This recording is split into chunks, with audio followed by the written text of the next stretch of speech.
and game-changing plays. You need heart to win. That's right, heart. You'll think twice about everything you hear or see after my tape. Why? Because I'm changing the game. What's going on? I'll tell you. Sundays, 3 p.m. to 4:30 on WHCR 90.3 FM, New York.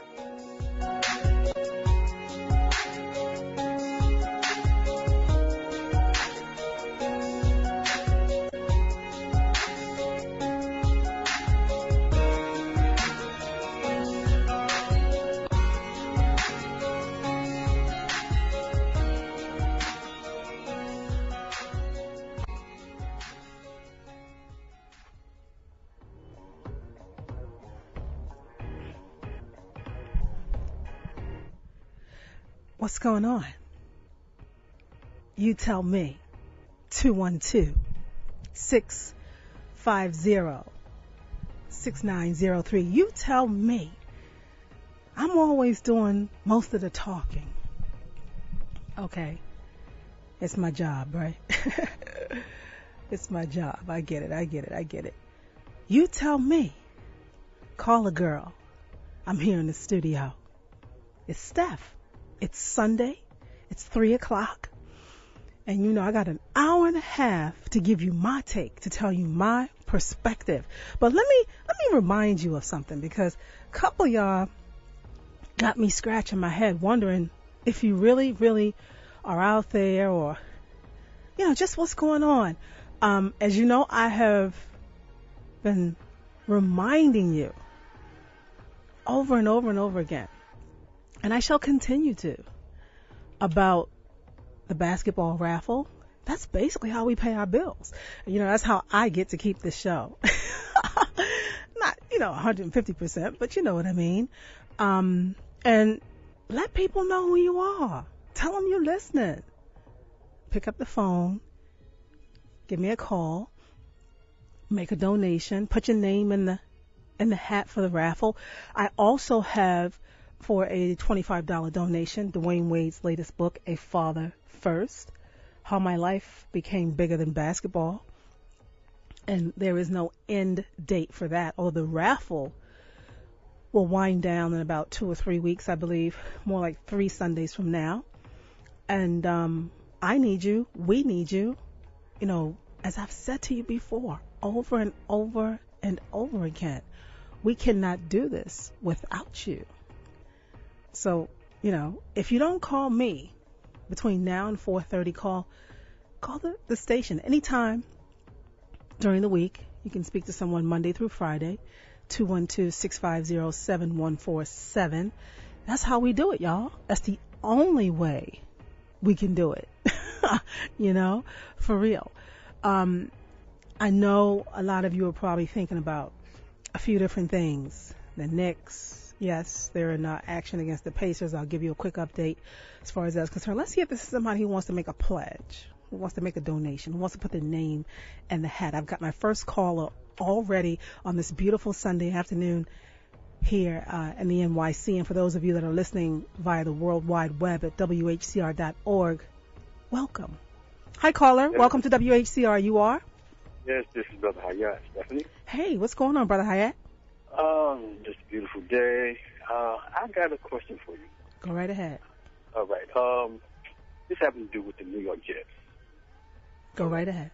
All right, and this is a sports show, so this is my opportunity to get some. Do you feel that the Jets ought to really just go ahead and give T-Ball a play and just let him play a whole game and somewhat, win, lose, or draw, let him get the feel of the pill? Because, look, he comes from Denver. I mean, he has a track record, should I give you my opinion first, or should I listen to yours? No, go right ahead. And you're going to give me yours? Absolutely. Great. Absolutely. Because you travel with a lot of this stuff, so. All right. No, let me just say, welcome to caller number 2. Thank you for your patience. Let's hear what Brother Hayat has to say, and I'm coming right back at you. So don't go anywhere, caller number 2. Just stand by. Go ahead, Brother Hayat. All right, I try to be free. I really feel, like I said, as though he has a little bit of track record with himself. He's been traded for a reason. He got some dollars. I mean, he got some ducats out the deal. The Jets is in a rebuilding phase right now. They wouldn't expect to really be no Super Bowl. You know, they're in a rebuilding phase right now, and I just really feel as though it's no feather out of Sanchez's cap for him to just, get some games in. Because I remember the Dallas Cowboys when they had 3 quarterbacks in there. They had Don Meredith, they had Roger the Dodger Staubach, they had I forgot who it was, but they had a couple, and they would alternate them in and out throughout the game. It's not like some other sports. Once the quarterback comes out, he can't come back in. No, they could alternate them all throughout the game, and it only made them more diverse. It gave the defense more of a complex, way of defending them, and it just added to their thrust and their offense. And I don't see why the Jets and some other teams. I'm dealing with the Jets right now. I think it'll be a plus for them. Just go ahead and let Tebow and Sanchez just go ahead and volley back and forth for the rest of the season, just to give him some little more experience on his belt and play a whole game. And he do have some diversity because he can run the ball too. And what do you feel about this, Steph? Okay, caller number 2, before I begin to speak, please tell us who you are and where you're calling from. Yeah, this is Jay, Steph. Okay, Jay, hold on. How you doing? I'm gonna keep it brief. I want to get Jay into the mix of the conversation. All right, so you want me to hang the phone? No. And let me ask both of you: have both of you given any thought to make any type of donations to the show's, fundraising efforts? Yeah. Well, I've done it off and on throughout some of the different. I've done it before. Okay. Well, think, just we're at it again. This is a brand new year, and the year is winding down, and we just want to try to meet the fundraising requirements, because that's how we keep this station running. It's a non-profit. It's 25 years old, and that's another way to show the GM and everybody else who's listening to who's supporting what shows, and just to show us a little love so we can keep the bills paid. That's all. Sure, I have no problem with it at all. Okay, so here we go, Brother Hyatt. I think that Tim Tebow is a backup quarterback, and he should remain a backup quarterback. But I don't know how you can minimize the drama when you have a situation with a guy like Mark Sanchez, who doesn't have the confidence to begin with of a starting quarterback, nor does he have the talent. I know he was great in college, but trying to hoping that your game will translate from the college level to the NFL level is you need a whole lot of prayer and a whole lot of, what I'm trying to say. No, it's a transition, and everyone. Right. So there's Jay. I hear some noise. Hold on, Jay. Hold on. Somebody moving around there. So I don't know that whatever he had in college has necessarily transferred. It doesn't translate into the NFL right now for me. And I know this is season 4 for him, or 3 going into 4, or whatever the case may be. I'm just trying to answer your questions. I want to get Jay into the conversation. I don't believe he's there yet. So then you take a fragile starting quarterback, and he's probably a nice guy, so this is not personal. And then you bring in Tim Tebow, a guy who sells. He sells. He's had some very fortunate moments on the field. He's had some good looks here and there. I don't think he has the talent either that some people believe he does. So the Jets are in a real interesting situation. You got Tebow, who doesn't have the talent and doesn't measure up. You've got the starting quarterback who doesn't have the talent and doesn't measure up. You got both of them wondering who's next, who's up next. With Sanchez constantly, he's got to be looking over his shoulder. I totally agree with what most people seem to feel. But I think to keep the drama at a minimum, right? Because the organization as a whole could probably use a tweak here and a little tweaking there. I think they need to keep Sanchez in the game, it's not like they head into the playoffs. It's not like Right. the Super Bowl's on the line. I think No. to keep the drama at a minimum, although to each his own, you asked me my opinion, I'm telling you. They Right. need to keep Sanchez as the starting quarterback and just ride it out like that, because see, that'll put the pressure back where it belongs, on management, on the coaches, on the owners. Hey Jay, you want to throw a comment or two in here before you? If Tim Tebow was black, he wouldn't be in the NFL. Case closed. It's a waste. It's a waste of time, energy, and effort. The boy can't even throw the ball. They should make him into a tight end or a fullback. But you know, he's the biggest joke in the NFL, man. I mean, he's a waste of time, energy, and effort. You know what I mean? And hey, Black Leroy, you did a good job, man. I appreciate that. You know, as you say, voice parody of me. You know what I mean? You go, Leroy, Black Leroy, my hero. Hey, listen. And by the way, just to give them a quick update, the Jets have beat or will beat St. Louis. What is it? It ain't over yet. It's not over yet. It's the top of the fourth quarter. Jets are not that great of a team. I'm trying to go. Don't give them a victory before it happens. Go ahead. Jay, can I ask you a question? Sure. Can you hear me? Oh, okay. Fair enough. I can dig it. But neither one of them, like Stephanie said, neither one of them is really. It's the best of two evils. No, but see, can you observe it just a little bit from my perspective right now for a moment? Hypothetically it's like speaking. this here. I agree with you. Neither one of them is really all that impressive. However, my thing is this here. Like Jay said, well, see, he's on the team now. Okay, the decision has been made. It may have not been the best decision, but he's on the team. And I'm just thinking that in order to give Sanchez a little more confidence, sometimes he has to be on the bench and observe. And this is some of the psychological tricks that coaches use. It's not that they're disrespecting, the player. It's just that sometimes, in order to bring the best out of a player, you have to what best and how many more psychological games need to be played at this point? I mean, you can barely stand to watch it. You can barely stand to watch it, man. And I got it. That's what I mean. This is my team, I'm telling you. To Sanchez, it's disrespectful and a disservice to Sanchez to have a media freak show as his backup, all because of the simple fact he let alone. Or he claims to let alone. Hold on. He is because he's a virgin and he supposedly loved the Lord. Here's a WHCR disclaimer. Hold on. Here's a WHCR disclaimer. That is Jay's opinion. I feel like he's there because he sells. That's management. You talking management. I mean, that's their decision. But see, that's my team. The Jets is my team. Okay, that's the reason why I'm really kind of thinking it might be the best for them. Huh? I'm thinking it might be the best for them at this moment, at this stage. If they're not going to the Super Bowl, if anything, they probably upset team.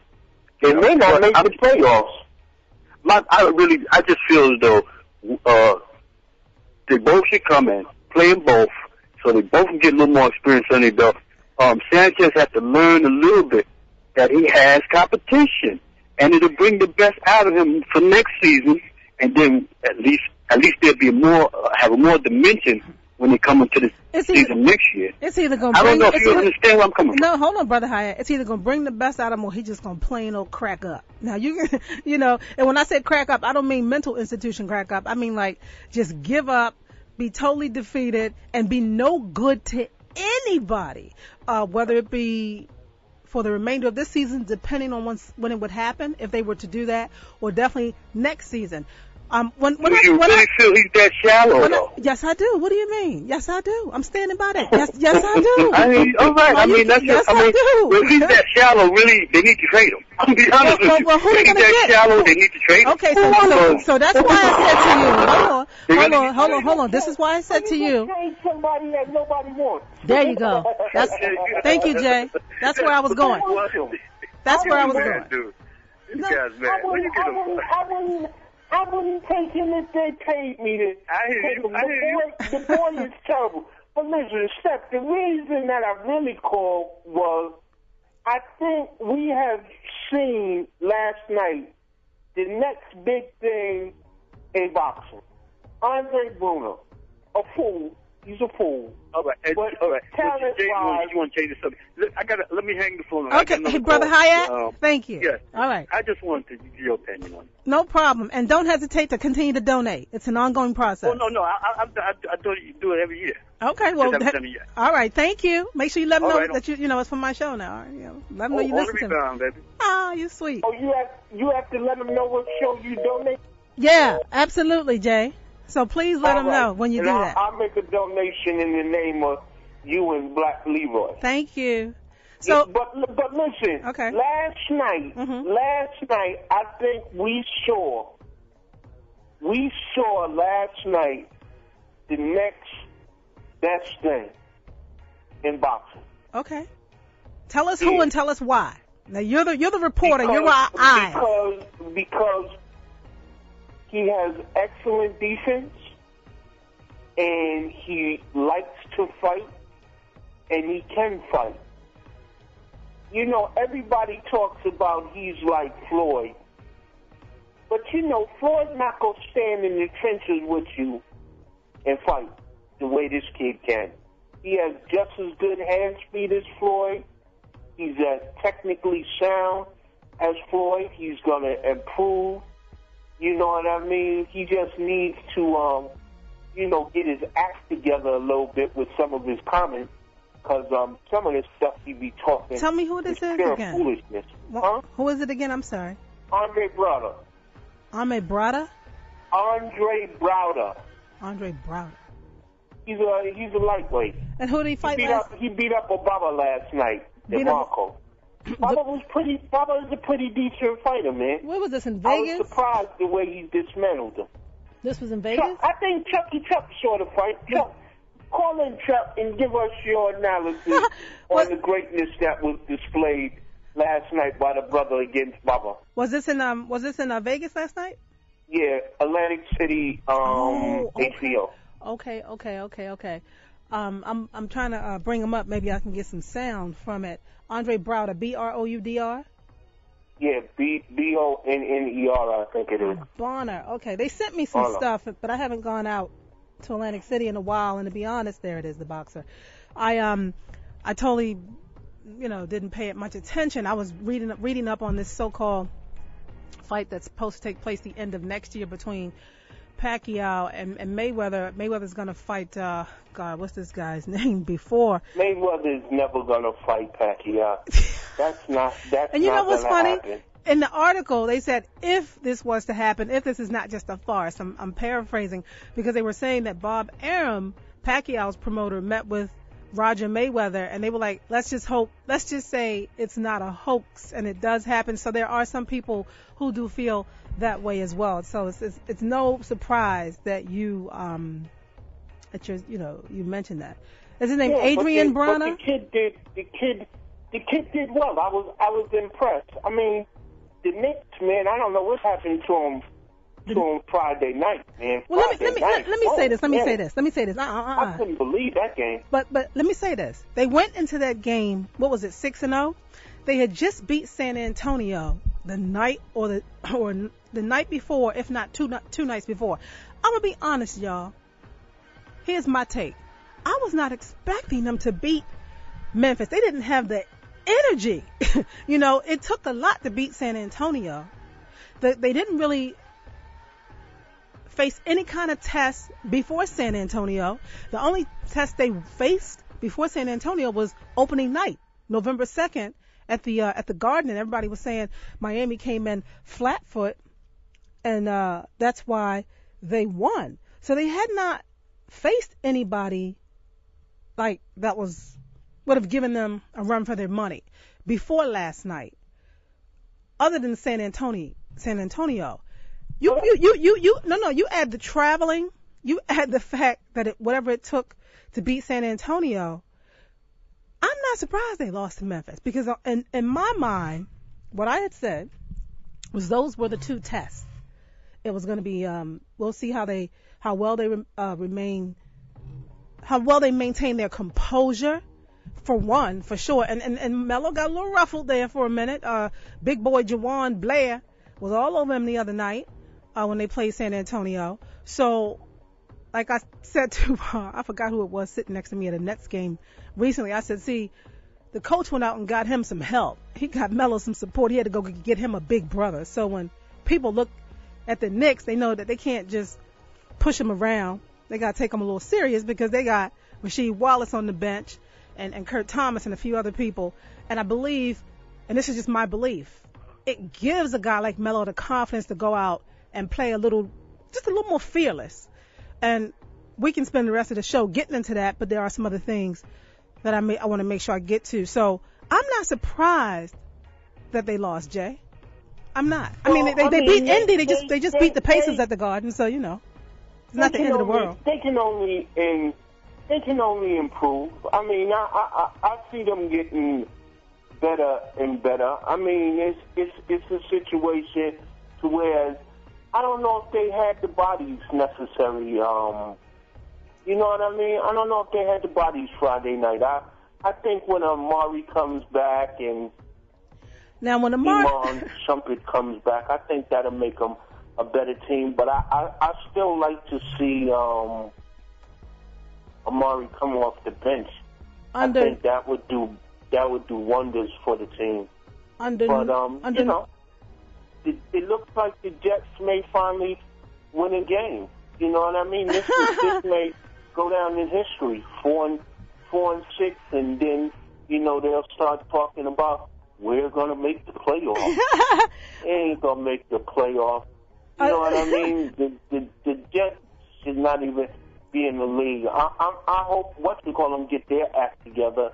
The Giants. But I'm not too concerned with the Giants because you know what they do. First of all, they play well on the road, and they always end on a good note. So as the season is winding down, let's hope that they do what they normally would do: play well on the road and wind down on a good note. And before you know it, they're in the Super Bowl. The problem with the Giants lately has been Eli Manning and his inability to throw the ball away instead of forcing passes in. If he would just stop forcing passes, I think would be all right. But look, let me go. I got some work I got to finish up. You got it. I will. Thanks for the donation. Don't forget us. I said thank you and thank you for the donation that you will be making. Oh, definitely. And your name is Black Leroy. You got it. Them are my two favorite shows. Matter of fact, the only two shows I've ever listened to on the station. You and I think Nelly Baylor. Oh. I think other than that, I don't even know what else is on the air. Oh, man, you got to check it out. It's a great lineup, but we thank you from the bottom of our hearts. All right, sis. Have a good one. Enjoy your holiday. Peace.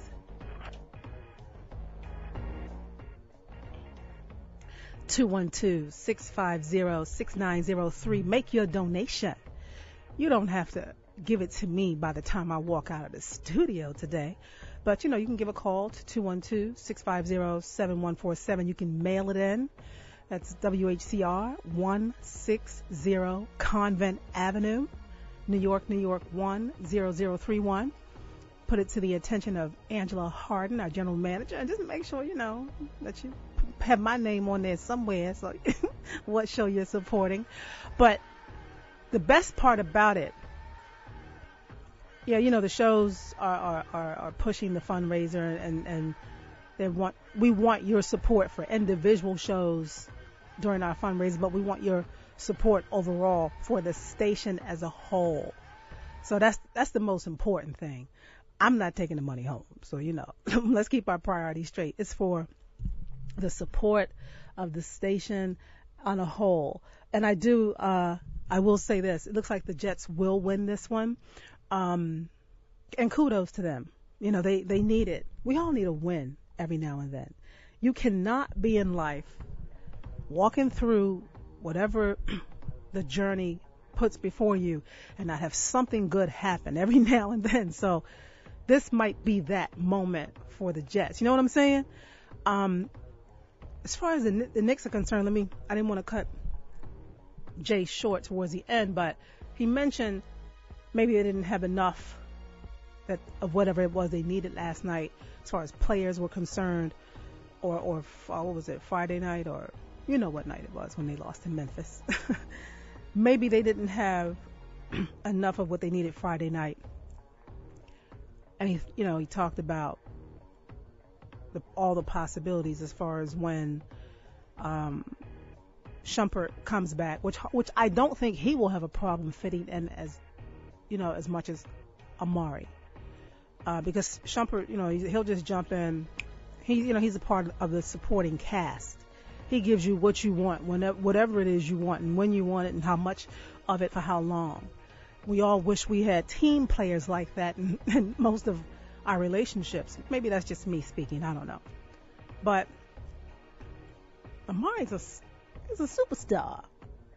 I know he's a superstar that might have to accept coming off the bench. But he's definitely a superstar. So that might be a little more difficult to figure out.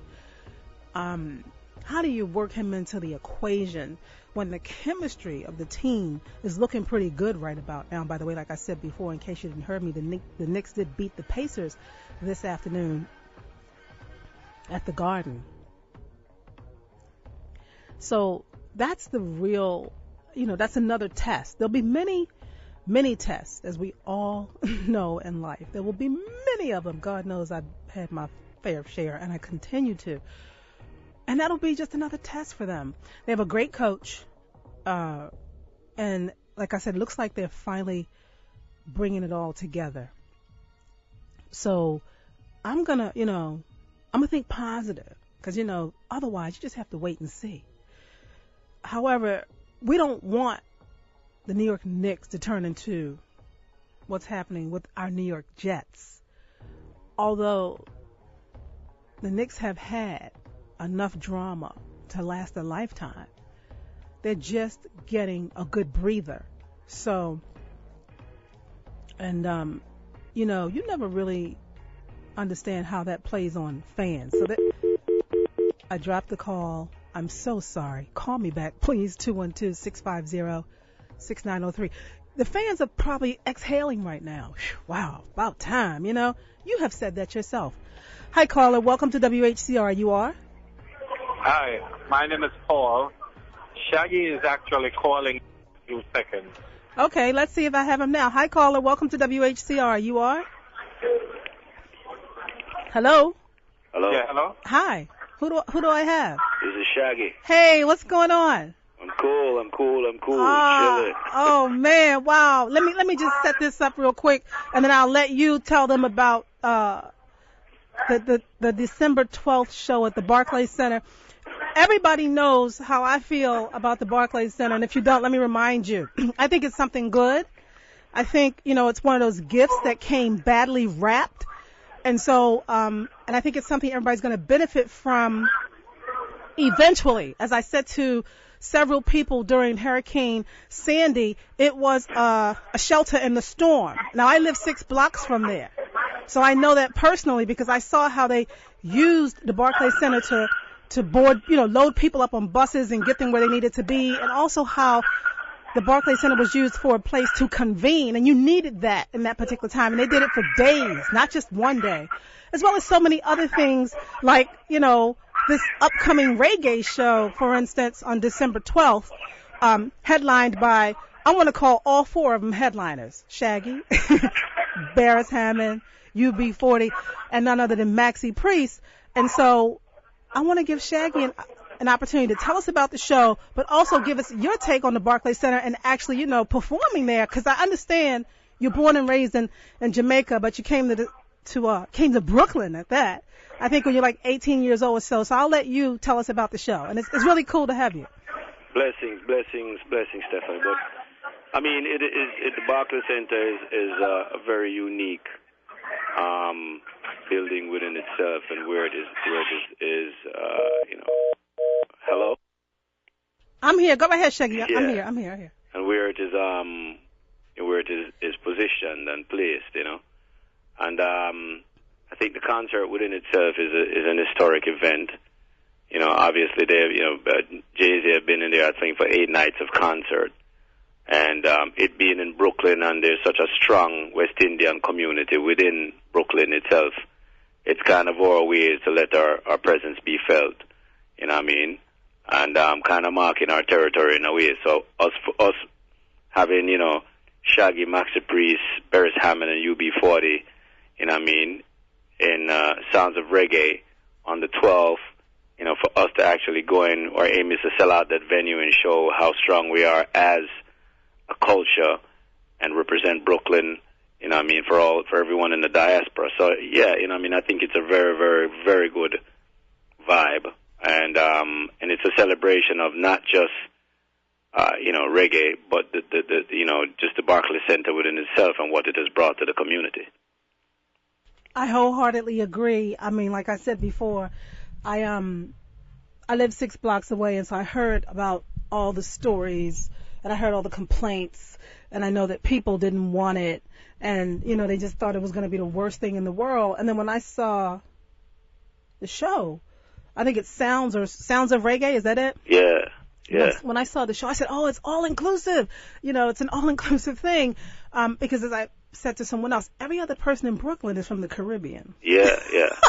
So it's nice that they didn't leave anybody out. No, I mean, no. Justin Bieber. It's a Caribbean show, and not only that, you know, you have had many concerts. I heard that Justin Bieber has been there, Barbara Streisand. Exactly. So, you know, I mean, and then you've seen everything that is, every vendor that has been around there that has owned stores or restaurants have felt the presence of the Barclays Center and the shift in economic gain, you know, since the center has been there. I've personally been inside it and toured it and thought that despite it being such a huge place, it feels extremely intimate. And that was the first thing that caught me. That was the fact that it was that intimate for such a large place, you know what I mean? And, you know, I don't think there's a bad seat in that house, you know what I mean? I literally toured it and went even up into the bleachers and all around, and just realized that you can see everything from where you are, you know, so there's really not a bad seat. And I think that there's so much thing that surrounds it, you know, from shops, you know, it's good that it is designed to where even if there is not an event there, it's being used and utilized, you know.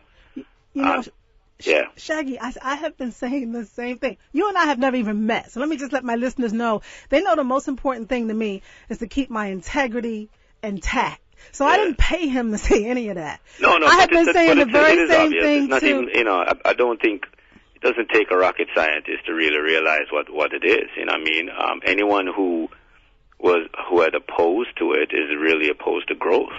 At the end of the day, you know, I lived in Brooklyn for, you know, majority of my adult life, and you know, it used to be my stomping ground. I lived in Bed-Stuy at one time. You know, I used to, you know, Atlantic Avenue, all around there where that train station used to be. Yep. That was my old stomping grounds. I used to run up and down around that side, and you know, it's a facelift. You know, downtown Brooklyn has gotten a facelift. You know, I mean, anyone who owns properties over there, they're really, really smiling at this point because.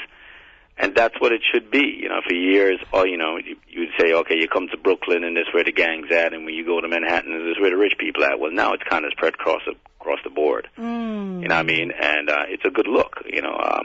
Man, I've been saying this since. And so you come around and you see it. And why I really came on this show when it was put to me is because it's an historic event. It's the first time reggae will be in that venue. That's right. And a concert of this magnitude. You're talking the giants, you know, before the giants of reggae music at this point who have made an enormous impact. That's right. On the culture of reggae and West Indian people. And we're all coming together as one to basically do the Sound of Reggae concert. And I'm very much looking forward to it. You know, it's a weekday, which is Wednesday, and you know, some of us was kind of hoping that it would be on the weekend, which is easier for much people. But this is how you're going to see the power of West Indian people, because, you know, we got the weekday.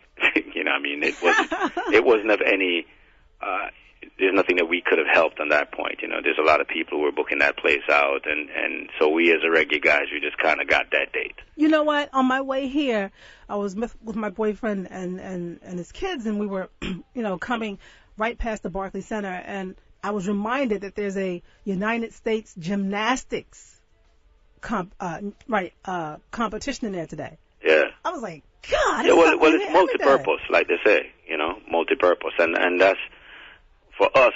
when when time for us, on the night of the 12th, when people come there, you're going to have a multicultural experience despite it being a reggae. It's a reggae concert, and that's what reggae is all about. Jamaica's motto is out of many, one people. You know what I mean? So whether you're black, you're white, you're Jew, you Hispanic, you Chinese, you know what I mean? Right.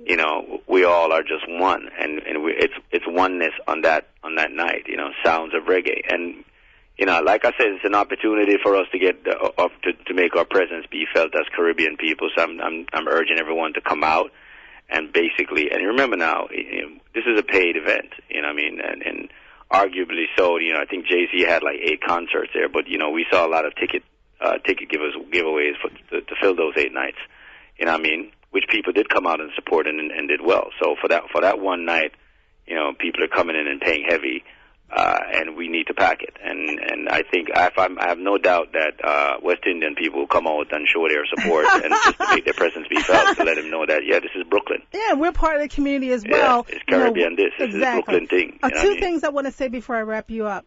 First and foremost, we have a pair of tickets to give away for the show. Yeah, cool. So that's cool. Yeah, that's way cool. I'm giving that away as we speak. It is official. I guess I just said it. Give me a call. I'm going to give you a pair of tickets to go check out Shaggy, along with Barris Hammond, UB40, Maxie Priest on December 12th at the Barclays Center. And you're going to come back. You're going to tell me your impression of the Barclays Center. I can tell you my impression. You just heard what Shaggy had to say. And like I said, I've never even met him. But if you've been listening to me over and over and over again, Sunday after Sunday after Sunday, you heard me say most of what he said when it comes to the Barclays Center. And I'm not just saying it because it's a good look for Brooklyn, because I live in Brooklyn and it's convenient for me to walk home after basketball games and concerts. So I got a pair of tickets to give away. Go check out the show. Come back and tell me what you think of the place on the whole.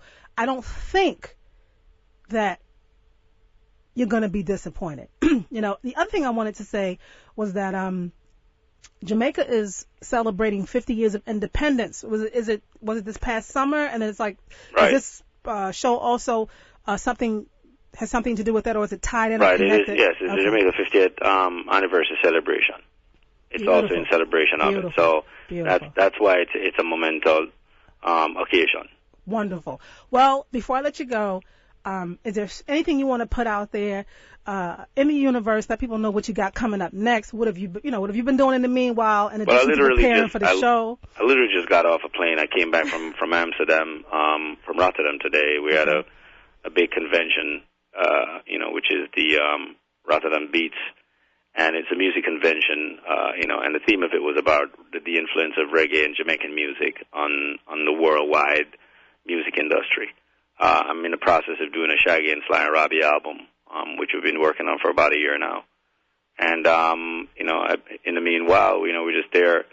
I'm doing some writing and behind-the-scene writing for different acts globally. We just keep the grind going. I'm really looking forward to the concert, Sound of Reggae, and it's nice to be among my peers, and we'll have some fun. All these guys I've performed with before, all these guys and I have done tours together on different occasions, so there's nothing new. So I think the energy, you will feel that energy once we're there. It sounds good. Once again, everybody, the Barclays Center is an all-inclusive place. And yes, you will be checked. Security did check people, all the people that showed up for the Barbra Streisand show, just like they checked people that showed up for Jay-Z's show and Justin Bieber. And so you will be checked. Call me up. I got a pair of tickets to give away. You're going to tell me what your experience was like there. I want to hear it from you firsthand. And make sure that and it has to say this for West Indians, because we all got Jamaican time. It's it's early. It's a family show. You know what I'm saying? So don't be coming up in there like 2:00. What time is the show, Shaggy? In the morning. You know what I'm saying? I would think it starts pretty early. I don't have the direct time here. I'll let them know before I get off. Actually, doors open at 6 p.m. Okay, cool. All right, so I want everybody's supposed to be in there 7 o'clock seated. You know what I mean? Don't play around. You know what I mean? Because you got 4 solid acts, and if you miss one of them, you're gonna be really pissed. And nobody knows who's coming on before who yet. So. You got it. You got 4 headliners. Anyone could close. So, it's best you be there early. That's what's up. Yeah. That is definitely what's up. I thank you. All right. You no got problem, it. man. Anytime. Looking forward to it. All right. Cool. Bless.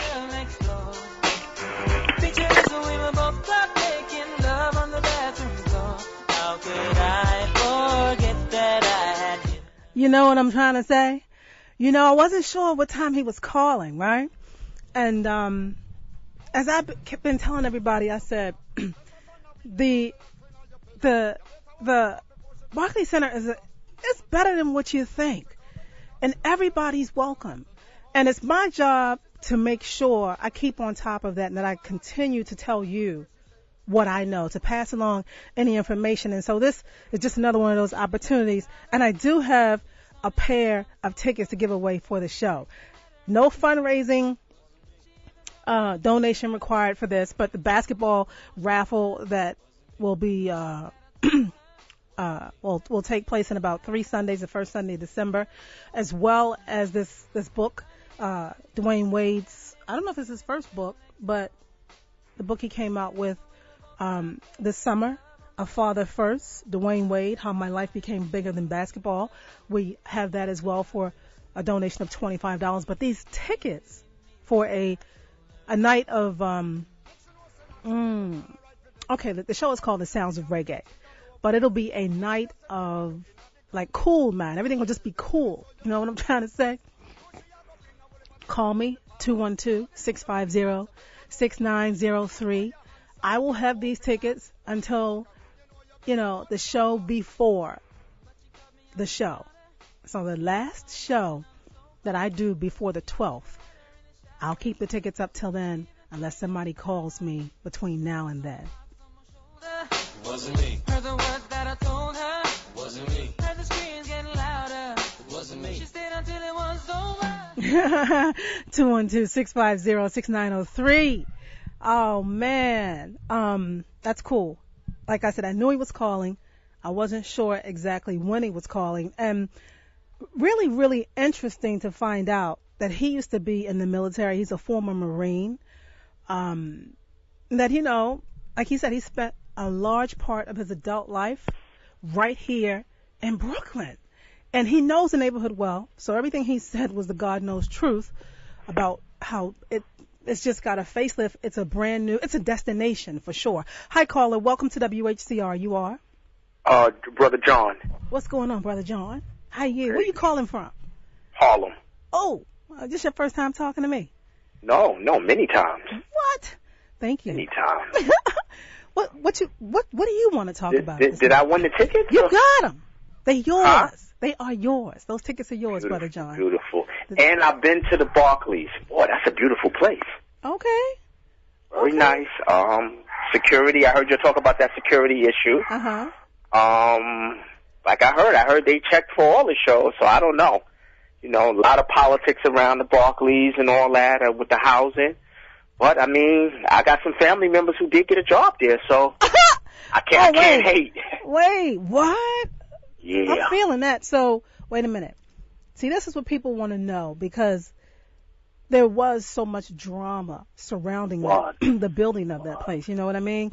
A lot of drama. And so to hear you say you have family members that got a job there, that goes to tell you this is real. I don't, real. Again, I'm not going to sit here and say that some people didn't get the okie doke. They didn't get the short hand of the stick, that the wool wasn't pulled over their eyes. But until I come across something legitimate when it comes to that, I can't put that out there. I just can't do it. But this right here is like, this is a serious, what do they say? Let me get a testimony. Can I get a testimony? And by the way, y'all, I forgot to do some housekeeping. This is WHCR 90.3 FM, New York, the voice of Harlem. Better late than never. I'm sorry.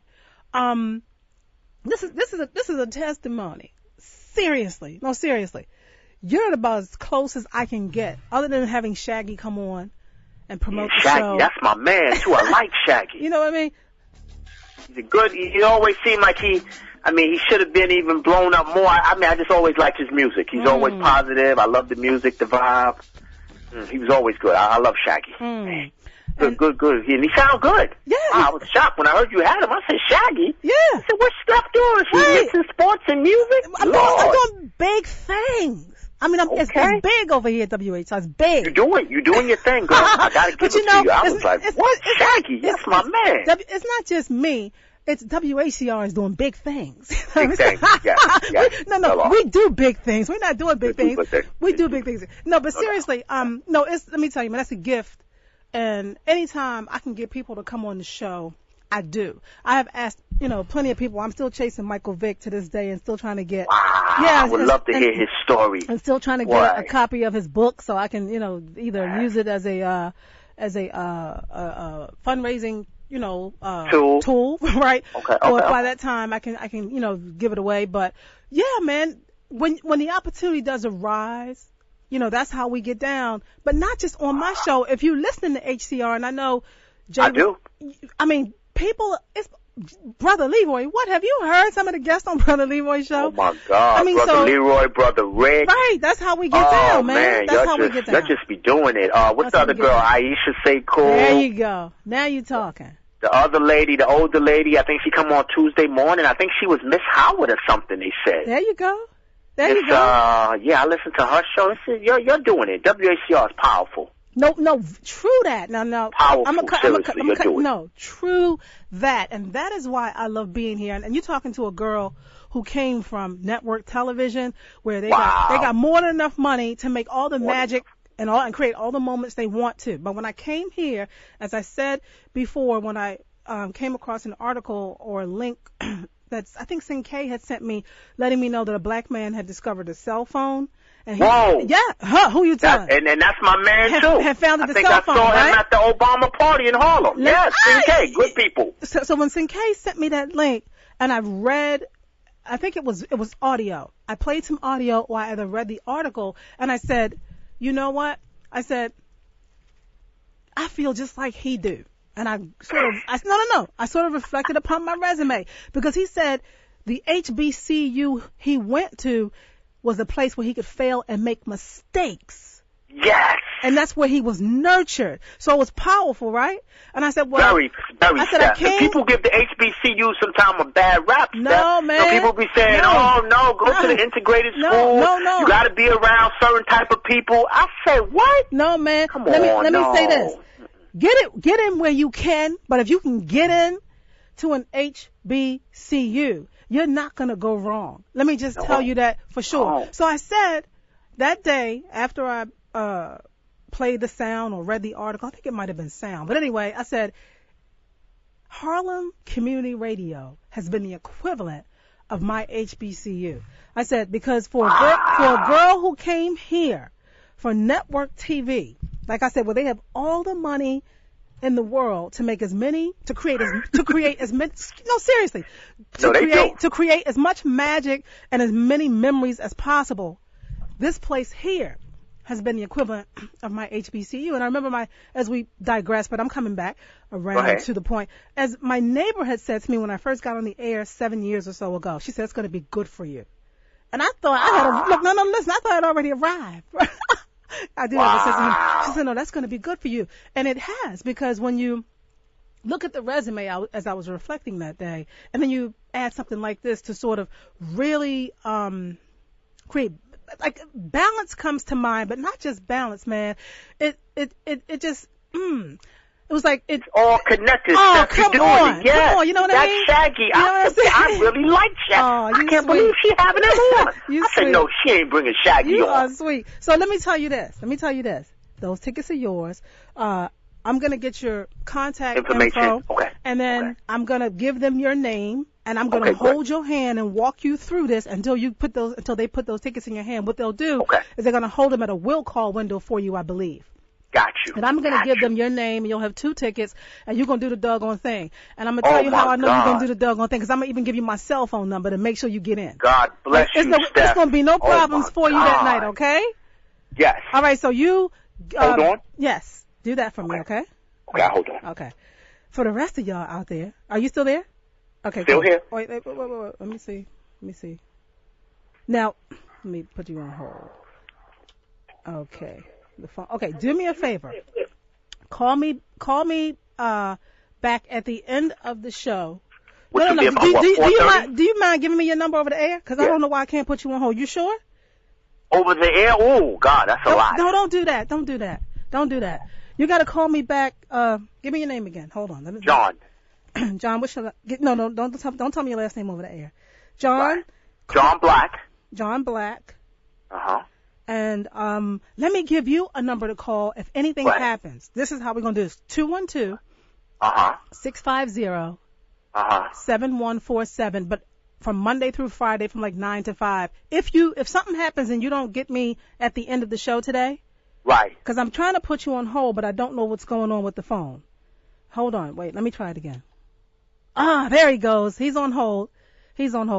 Okay, let me take the phone off the air, and let me play a little music for y'all while I handle my business here with John Black, who just won those tickets to see Shaggy, UB40, Barris Hammond, and Maxie Priest at the Barclays Center, an all-inclusive place. But I need you to go out there and experience it for yourself and come back and validate it. Not because I say it is, but just, give us your take. Okay, let me take this caller before I do this. Hey, caller, welcome to WHCR. You are? Am I eligible for some tickets? Oh, you know what, sweetheart? Somebody just got them before you. I'm sorry. Okay, thank you very much. But no, thank you for listening. Okay, no problem. Cool.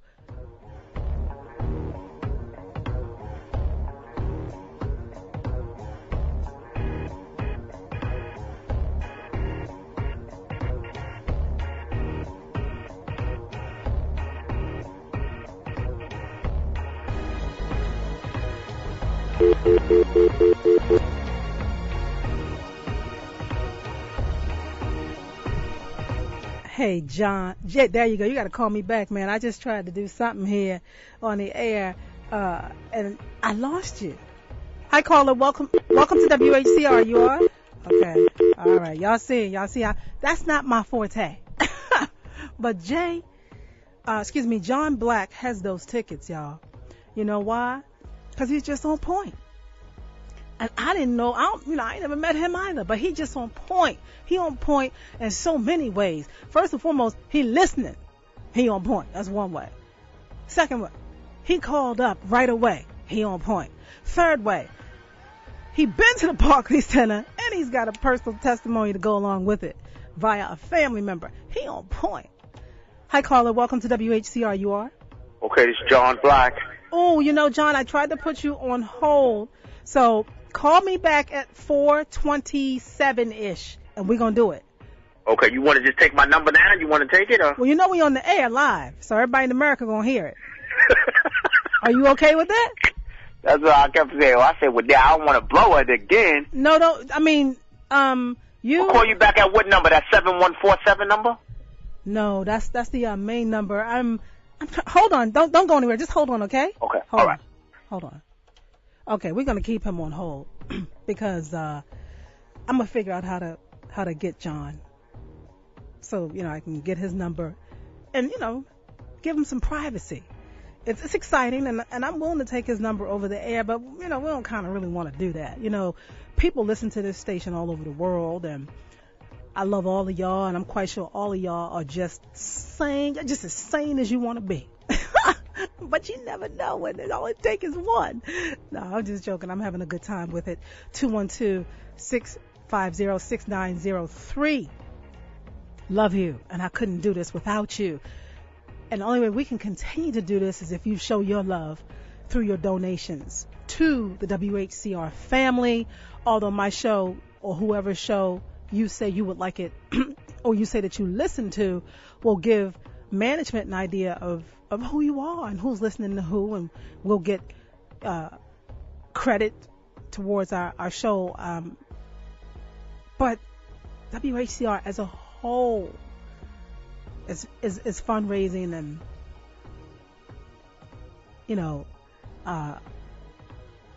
needing monies to keep everything going. And whether you listen to me, whether you listen to Brother Leroy, you're listening to, some salsa, some reggae, some hip hop, it doesn't really matter, man. If you are listening, then that's the most important thing, okay, y'all? For everybody who don't know, You know, for people who just don't know, the Jets won. I'm getting ready to go back to the score in a minute. I was trying to also find some sound from that boxing match last night in Atlantic City. The young man, Andre or Adrian Bonner, is an up-and-coming fighter that Jay said reminds him. You know, Jay is pretty much on top of a lot of different things in the world of sports. Says reminds him of Mayweather. So this is a cat now to watch. That's how it works. Somebody calls up and they plant a seed, they drop something. You go, really? Well, I got to see this, especially when you make a comparison like he reminds you of Mayweather. Oh, my God. All right. 1:56 left to go. And the Jets look like they're going to win this 27-13 over St. Louis. Giants are in action tonight at 8:20. If I got that right. They don't have a bye. Let me make sure I can tell you who they're playing. I'm supposed to be able to tell you that. Green Bay. I think it's Green Bay, the Packers. So, and the Knicks beat the Pacers this afternoon at the Garden, and the Nets, the Brooklyn Nets, have a very big task at hand ahead of them over this next week. They are playing just about anybody that's somebody on the West Coast this week. In other words, you know, they're going to be tested. And anytime you go to the West Coast, it is a test. You know, I was looking at the divisions, looking at the East, the conference itself, here on our side of town, and I'm speaking the East Coast in general. And it don't look that the teams, and I know really you can get a better idea, make a better assessment, right? The closer you get to probably the All-Star break, and then definitely after February, once the All-Star break is over, of just how good a team might be, or if they stand a chance of making a strong run, a good run, you know, into the playoffs. But the East Conference don't look all that hot to me. I'm gonna be honest, it really doesn't. And let me tell you something. I want to put a question out there that I am really, really, really, really going to work hard to answer. Meaning I'm not going to tell you exactly what I think right about, and I have to meditate on it. You know, I do my yoga for the most part 7 days a week in some way, shape, or form, and that really opens you up, and you'd be surprised the thoughts that it generates and how clear you can get sometimes, but how open and how receptive you can be. So let me give it a little time, but I'm really going to be looking to see if Andrew Bynum is a bust, because Philly should be a team to watch. When I think of, you know, what's happening here in the East. And I just read the other day that his other knee is a problem now. So his return has been pushed to January, possibly mid-January. Sorry, excuse me for that. A little congested. So, I wouldn't be surprised to see the Knicks, if they really hold their own, come out of this. But anytime, the point I'm making here is that anytime you go to the West Coast, you know, there's a task at hand that you must be able to deliver the goods on, you know. And the Nets are gonna be in action tonight against Sacramento. They're going to play the Lakers on Tuesday, and then Golden State on Wednesday. Now, you know that's a young team that's gunning. Golden State. Lakers obviously speaks for themselves in spite of this new D'Antoni hire that could, you know, either be good or bad. It depends. You know, the drama can be too much of a distraction. The whole idea of trying to gel. There's so much you have to put to the side and focus on to be able to do what you got to do. So let's see what the Lakers can come up with under Coach D'Antoni, New York Knicks former coach that Just plain old had to go. Sometimes you just have to go. So he had to go. And our lovely Knicks will be in action as well. They're going down to New Orleans and oh wait, yeah, they're going to New Orleans. They're gonna go to Dallas. They're playing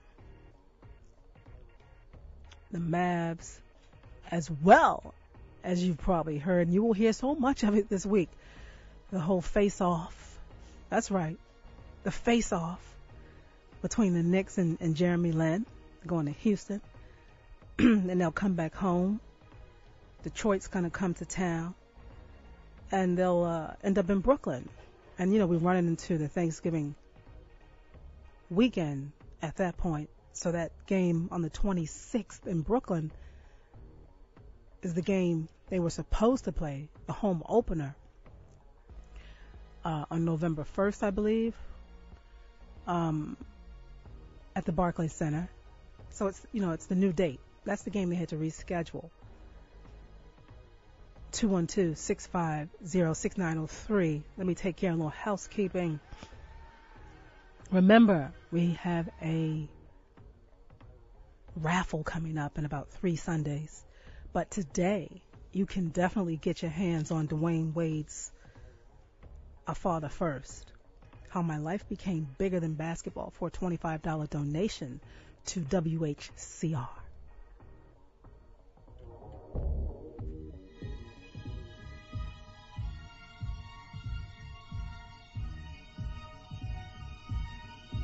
WHCR 90.3 FM, New York.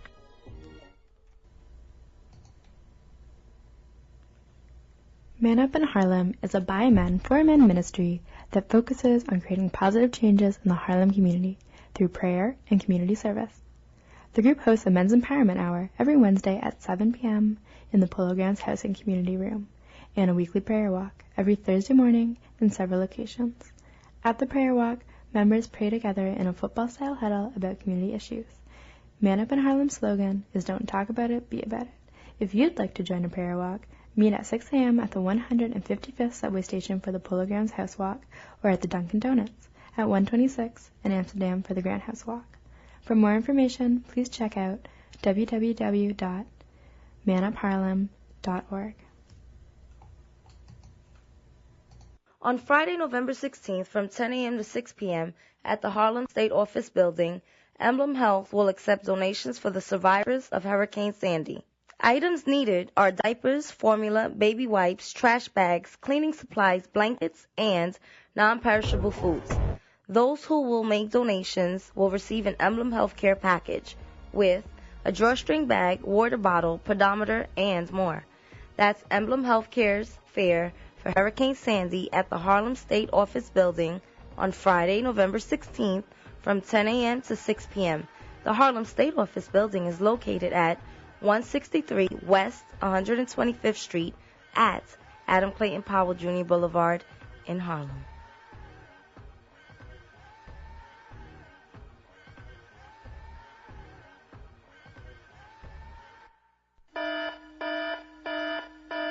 If you or someone you know is receiving federal benefits from Social Security, Veterans Affairs, Railroad Retirement Board, Office of Personnel Management, or the Department of Labor, this message is for you.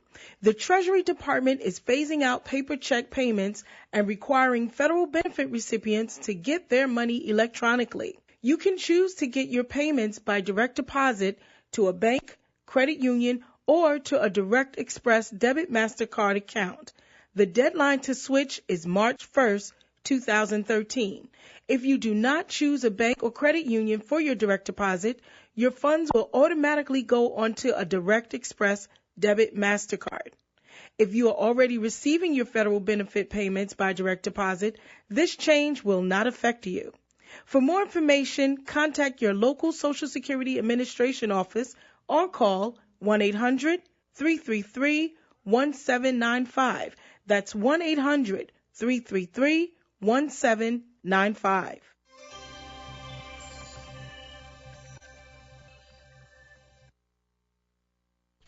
Oh, y'all figured it out with a little help from another WHCR family member. So I just took care of some business, some very, very important business with John Black, who won those tickets. And thank you for the other calls that we received as well for those tickets to Sounds of Reggae, a part of the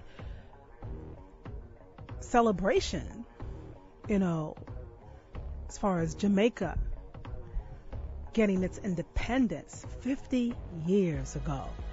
But also just another opportunity, man, for everybody to see how inclusive this thing is over at the Barclays Center, to get in there and see what it's like for yourself.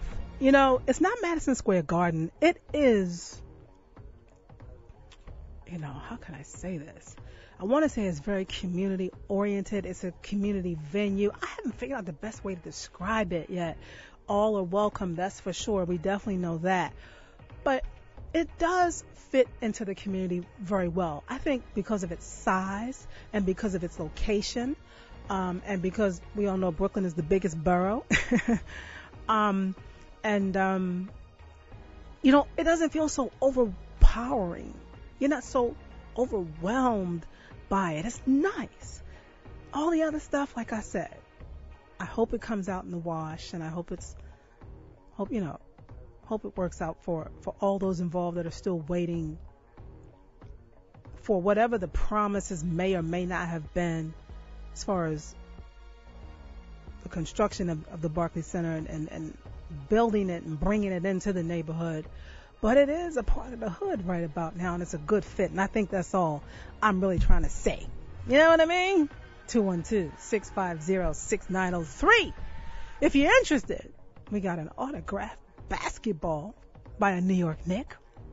An official game ball. Hadn't been used yet. Right? As well as Dwayne Wade's A Father First. The book he wrote was released this summer. I believe he came to New York. He was in Harlem this fall because I remember I worked the U.S. Open and I couldn't come uptown. But he was here. He did a book signing promoting his book. And he basically talks about how his life became bigger than basketball. He is a class act, as we all know. He did donate his check to Hurricane Sandy relief efforts.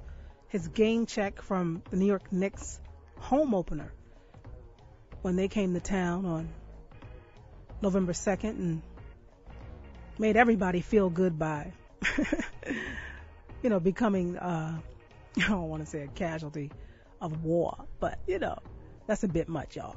But by basically first and foremost providing world-class entertainment. Now I know that sounds like something I would write on a script or a commercial, but everybody came out that night. They needed to take their minds off, even if it's just for a couple of hours, off everything that we'd all been going through with Hurricane Sandy. And it was good to see all your favorite players, whoever you are out there. It was good to see them, I'm quite sure. And it was good. It was even better that the Knicks won. And New Yorkers weren't really as downtrodden as you would think, because they still had the gall to boo. They never, ever, ever,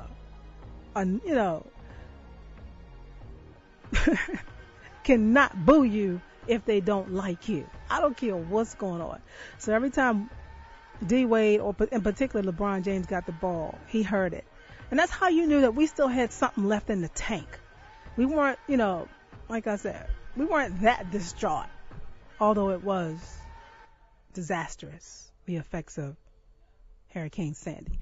212-650-6903. If you do not catch me before I get off the air, feel free to call. Our office is Monday through Friday, 9 to 5.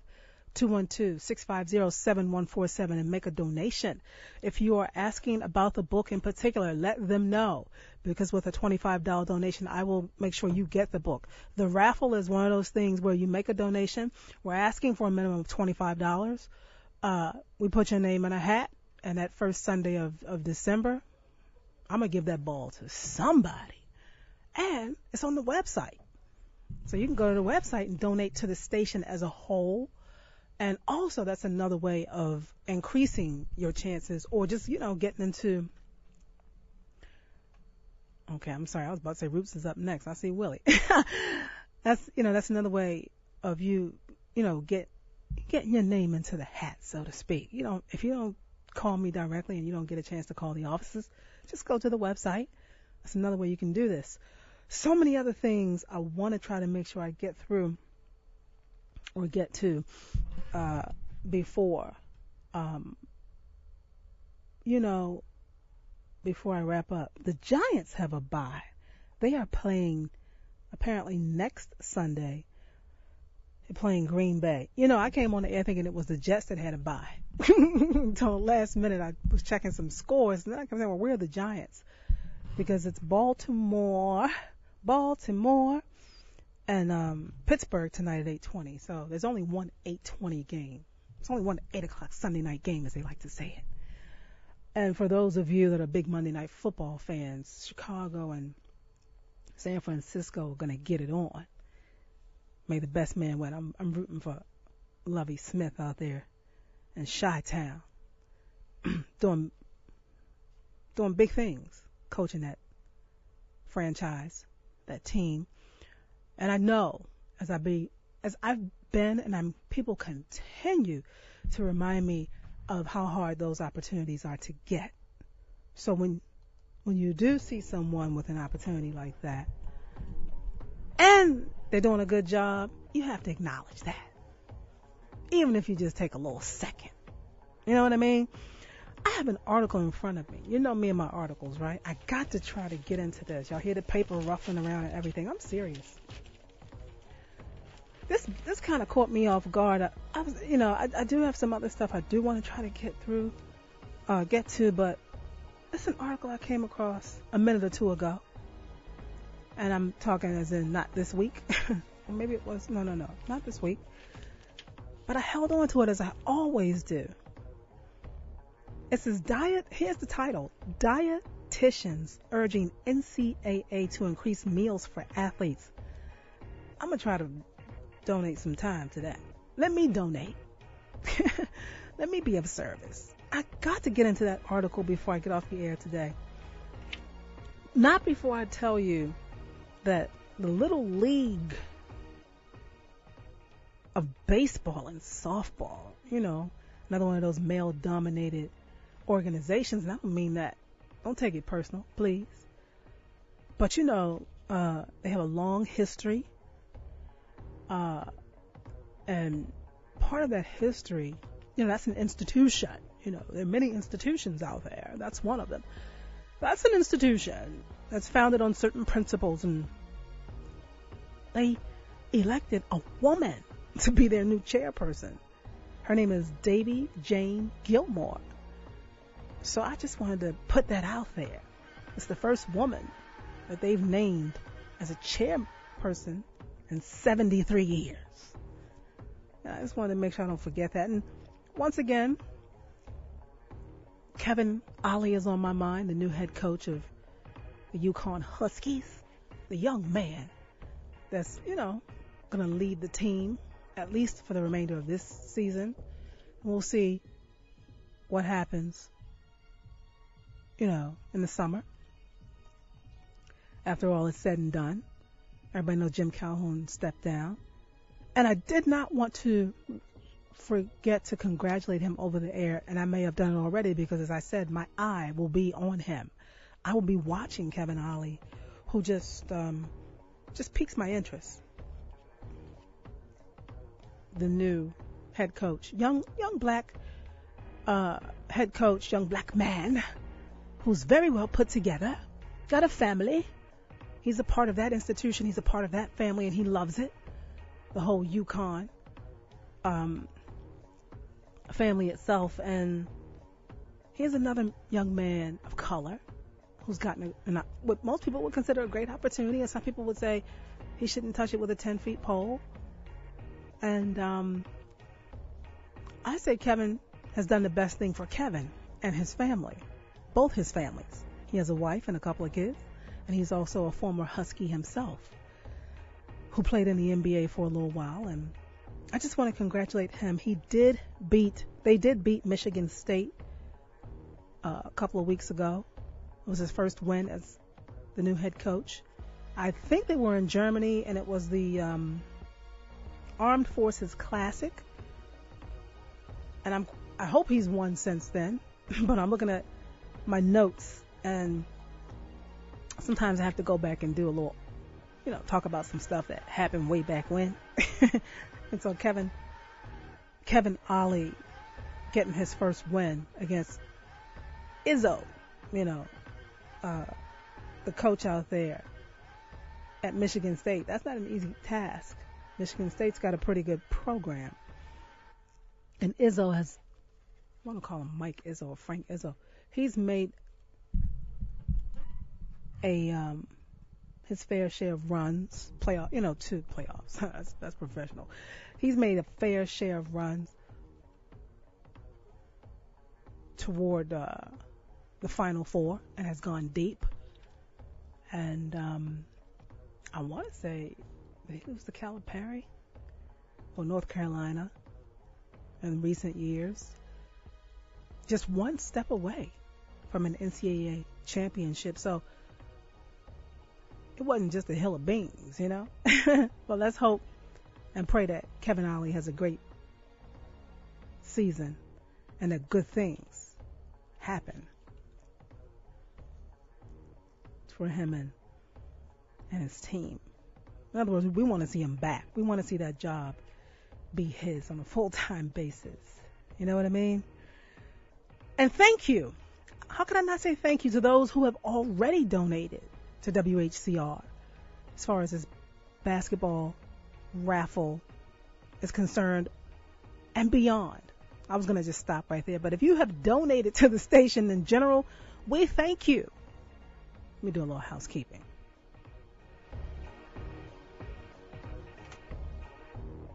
WHCR 90.3 FM, New York. We official. I always, I can say it, but it always sounds so official when I do it like that. So, let me get into this article as much as I can. Roots is up next. Willie's in the building. We're diehards here. We are diehards. That's why this thing works as well as it does. Our heart is in it. We're committed. And we got the best partner in the business. You, our listeners. 212-650-6903. Call me while I read. Won't you please? Dietitians urging NCAA. I couldn't believe this. To increase meals for athletes. I've read stories and I've talked about stories and had personal and even very private conversations about whether or not athletes should be paid. College athletes, but I didn't know I don't know exactly what this is going to say. So I am going to say it ahead of time, but I don't, know it for sure. I didn't know they weren't feeding these cats enough. For years, big-time college athletes have been widely resented on college campuses, perceived by some as pampered and privileged, and maybe even corrupt. Every year seems to bring evidence of athletes taking free cars, being paid under the table, dodging rules. As my mother says about one of my aunts, she's a rule breaker. But some observers think the real problem with college athletes is that they are underfed. Yes, underfed. I was in shock too. The perception for the general public is that the day they get to school and get their tennis shoes, they are getting this entry into a world where the horn of plenty is always there for them, said David Ellis, a sports dietitian for 30 years, who has fed teams at Nebraska and Wisconsin. This, it seems, is not the case. NCAA regulations limit colleges to one formal training meal a day for their scholarship athletes. Wow. Whether the athletes are playing tennis, football, or any other sport. A few snacks, nuts, fruits, and bagels may also be provided, as well as some nutritional supplements like energy bars. They sound like my diet. They not. I'm the vegetarian here. Come on, what's going on? What is going on? Food is placed in the same category as a car in the NCAA's eyes, said Becky Twombly, who coordinates the meal plans for Southern California's athletes. What? Food is placed in the same category as a car in the eyes of the NCAA?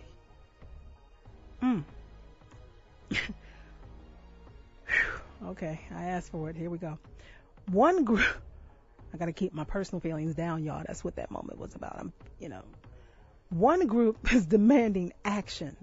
The Collegiate and Professional Sports Dietitians Association, founded in 2009 by dietitians working mainly for college athletic programs, is asking the NCAA to do away with the 1 meal per day limit and instead permit unlimited interval feedings as needed throughout the day. My goodness gracious. What? And it goes on, and I probably won't get a chance to complete it, but I sure am interested in that next paragraph. Wait a minute, hold on. Are you kidding me? Wait. To restore athletes, okay, that's what she's saying. She wants them to do away with the 1 meal per day limit and instead permit unlimited interval feedings as needed throughout the day to fully restore athletes and make them whole again. My goodness gracious. And the story continues, and if you're interested, that was, like I said, a minute or two ago. I came across it at the, what was it, in the New York Times. It was an article from Friday, October 26th. I had to hold on to that, and I'm going to continue to hold on to it because maybe I can get a guest to come on board and validate the claims that the NCAA sees food the same way they see cars as far as athletes are concerned, and their rules and the regulations and the way they do things, what athletes are eligible to have and what they're not, allowed to have. And food is on that list? My goodness gracious. It takes me back. I'm not sure what I got left. Let me just go there. It takes me back to the documentary, and that Chris Webber is in my head right now, that Jalen Rose made. When they were at Michigan, they were called the Fab Five, and how much money the NCAA and whoever else made off those cats because they were so successful. The jerseys, the this, the that, took them to Europe, took them here, took them there, and everywhere they went, it was profitable, and everything they did, and everybody that was able to profited by them. And if you saw that Fab Five documentary that Jalen Rose made, you could easily sense the frustration of the players. And if Chris Webber ever decides to talk one day, even if he doesn't talk to me, man, I will be listening. They were really upset to see how much money was being made off of their success as college players, and they were struggling, as a lot of these athletes do struggle, unless you come from a family that can afford to take care of you while you're in college. And That's why the boosters are so popular and will never go away. And that's why, unfortunately, I'm quite sure that's why a lot of these college athletes take the handouts that they get. It's, because people will pay you for making them feel good. I could have watered that down, but I just chose not to. I wanted to say it just like that. And in this country, there are a couple of things that make us all feel good, and sports is one of them. I'm going to leave that right there. This is the United States of America. But right now, you are listening to WHCR 90.3 FM New York. It's your girl, Stepp, as I am winding down the show. I really did try to get to everything that was before me. I did the best I could, keeping my dignity and my integrity intact with a higher power hovering over me always, from beginning to end. From the time I wake up in the morning to the time I wake up in the morning. I like that. While I'm sleeping, all that, for those of you who missed that. But anyway, once again, congratulations to John Black. He did win a pair of tickets to the Sounds of Reggae, a concert at the Barclays Center, upcoming concert on December 12th. Just because he was on point. As I said to y'all before, he was on point. And I know you out there. I know you listening. You don't necessarily always call me, but I got your ear. You got my back. And I'm loving that. But every now and then, you gotta pick up so they know you're listening. You feel me? 212-650-6903. And I always try to come with a goodie bag, even if it's just the words that come out of my mouth. But today I have a few things, a few ways for us to connect. We are fundraising. We continue to fundraise, but we really go hard at this point in the year as we're winding down. So I got a couple of goodies. Got an autographed official game ball from the NBA, autographed by a New York Knick, or former New York Knick. And got Dwayne Wade's book, A Father First, How My Life Became Bigger Than Basketball. And for those of you who just plain don't want to know what's going on, I'll tell you. The Knicks beat the Pacers. The Jets beat St. Louis. The Giants have a bye. They'll be in action next Sunday against Green Bay at 8 o'clock. The Yankees and the Mets are still working out their offspring stories. It just continues. The storyline continues. I would not be surprised if Alex Rodriguez was a Dodger as of next year. Just like I wouldn't be surprised if he was still a Yankee. But the Dodger theory is growing on me. That whole idea is really growing on me. I didn't forget about the Brooklyn Nets. They're in action tonight at 6 o'clock out in Cali. They are in Sacramento, and then they'll play the Lakers. They'll play Golden State while they're there, and then they'll come home and host the Clippers.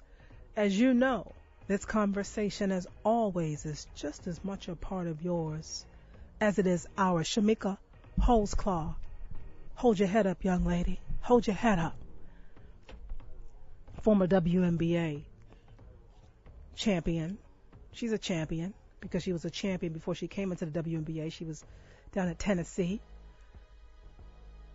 Did a lot of good things on the court, and I believe I'm going to give her the benefit of the doubt. Just like anybody else, she's human, got herself into a bit of trouble, and all I want to say is just hold your head up. How about that?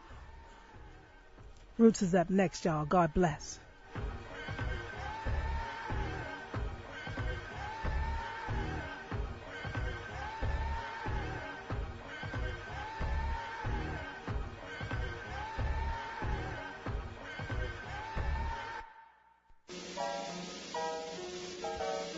I love jazz.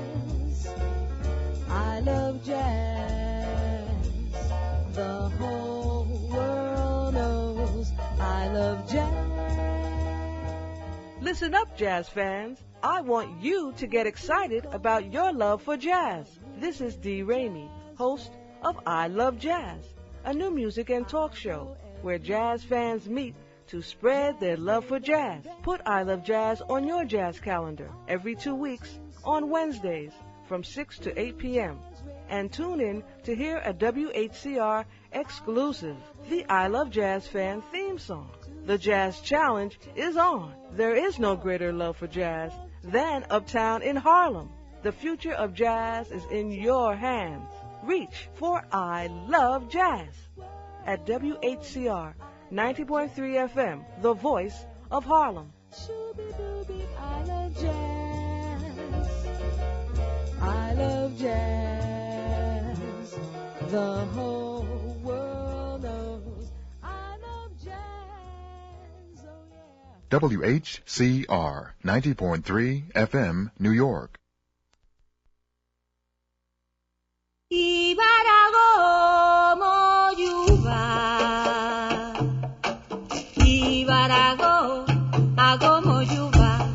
Omo de conigo ibarago ago moyuba. Elegua etulona. Ibarago moyuba. Ibarago ago moyuba.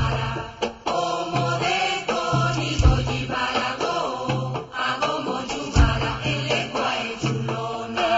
Para la yiki moyuba. Ibarago ago moyuba. Omo de conigo ibarago ago moyuba. Elegua etulona. Ibarago moyuba. Ibarago ago moyuba. Omo de conigo ibarago ago moyuba. Elegua etulona. Ara gongolaro, agongolaro ye, elegua de masa inquio. Agongolaro, agongolaro ye, elegua de masa inquio. Agongolaro ye, elegua de masa inquio. Agongolaro, agongolaro ye, elegua de masa inquio. Agongolaro ye, agongolaro. A la Juana, agongolaro. Laro ye, agongolaro. Elegua, agongolaro. Echuo, eleguara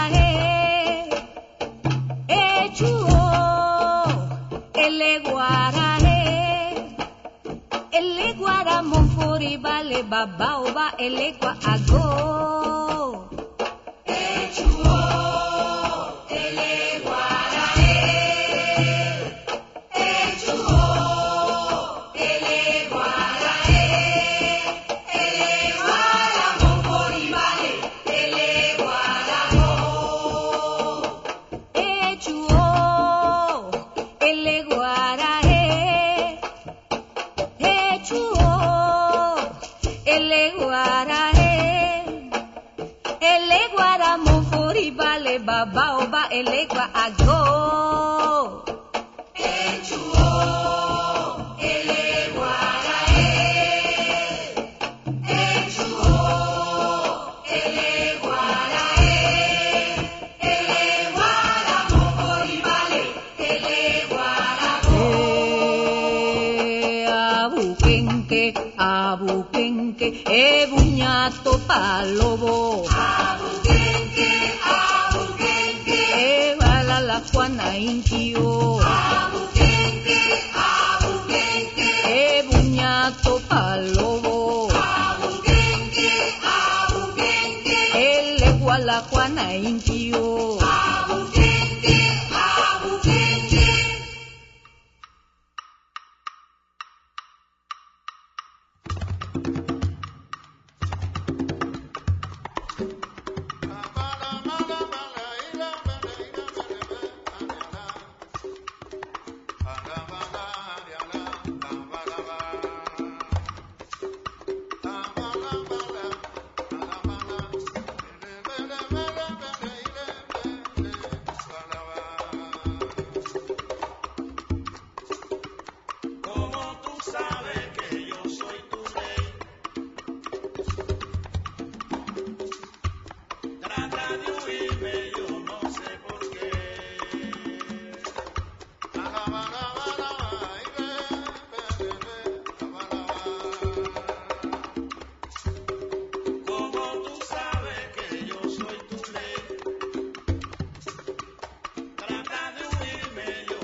Bien, ahí estábamos escuchando escuchábamos dos piezas, una de Susana Baca, la gran cantante afroperuana. Susana Baca, Canto a Eleguá, nos interpretaba en una producción Vestida de Vida, esta extraordinaria cantante peruana.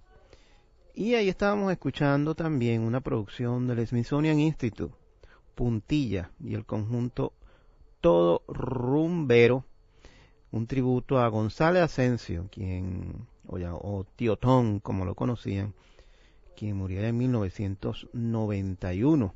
Esta melodía que estábamos escuchando allí, dedicada a este gran músico cubano. La pieza se llamaba Mi Tierra y la producción se llama Puntilla y el conjunto Todo Rumbero, tributo a Gonzalo Asensio, Tío Tom. Una producción extraordinaria, como casi todas las producciones del Smithsonian Institute. Están ustedes en la 90.3 FM, este es su programa Raíces. Yo soy William Camacaro, quien les acompaña todos los domingos de 4:30 a 6:30. Y hoy estamos acá, hoy, noviembre 18, ya estamos casi a la mitad del mes. Estamos un poquito más de la mitad del mes y ya pues pronto estaremos en diciembre y el año se habrá ido.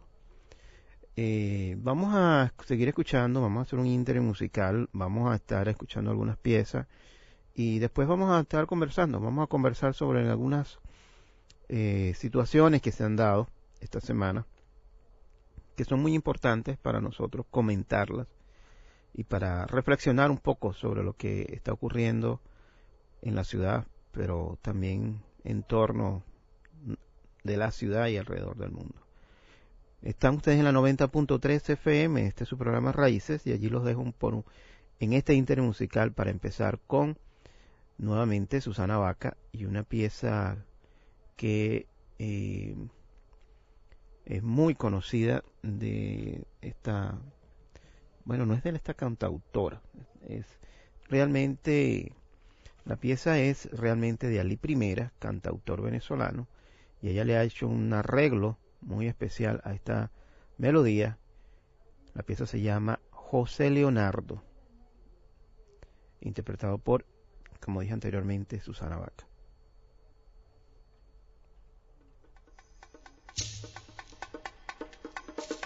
José Leonardo fue sudor de negro y cacao cuando batí el melao, y aquí lo tenemos hoy.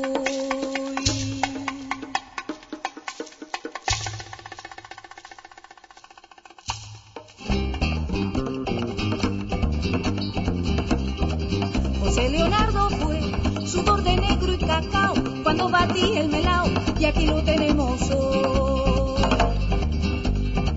Porque el cuero, compañero, según como se use, si es reco en mano del amo que se hace llorar al negro. Y si el tambor es de cuero, otra cosa es, compañero. La carcaja del tambor te reconcilia mandinga y al Dios que le recelamos. José Leonardo fue sudor de negro y cacao cuando batí el melao, y aquí lo tenemos hoy.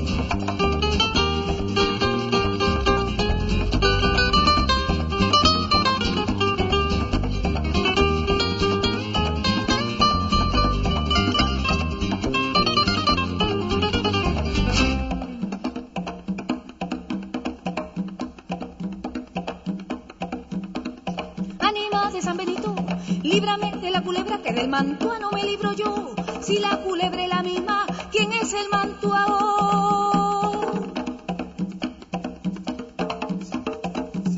Vengo de comer Urupagua, vengo muriendo la sed, con los besos de mi negro se quita y vuelvo a comer.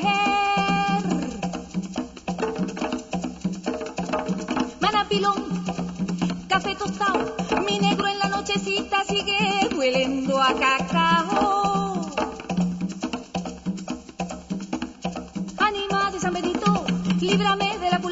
del mantuano me libro yo. Si la culebra es la misma, ¿quién es el mantuao? Durmiéndose sufre menos, dice el brujo está anilao. Pero mamita amanece y el sufrir no me ha pasado. Ánima de San Benito, líbrame de la culebra que del mantuano me libro yo. Si la culebra es la misma, ¿quién es el mantuao?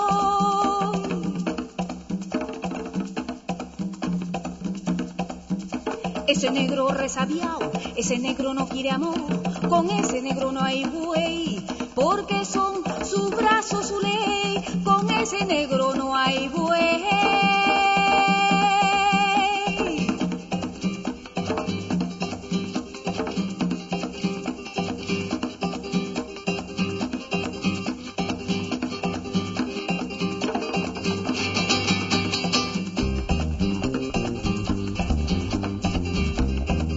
José Leonardo fue sudor de negro y cacao cuando batí el melao para echar al español que después se volvió gringo.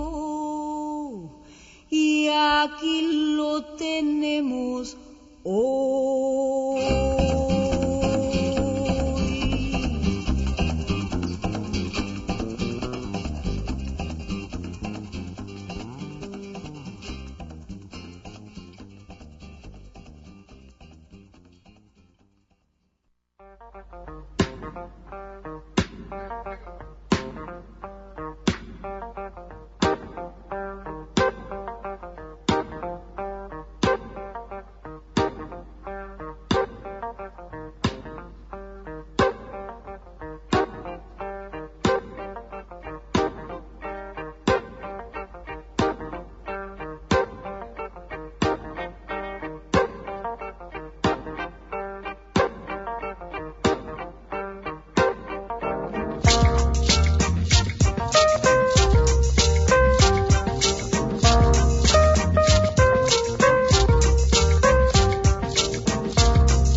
Everybody run, run, run.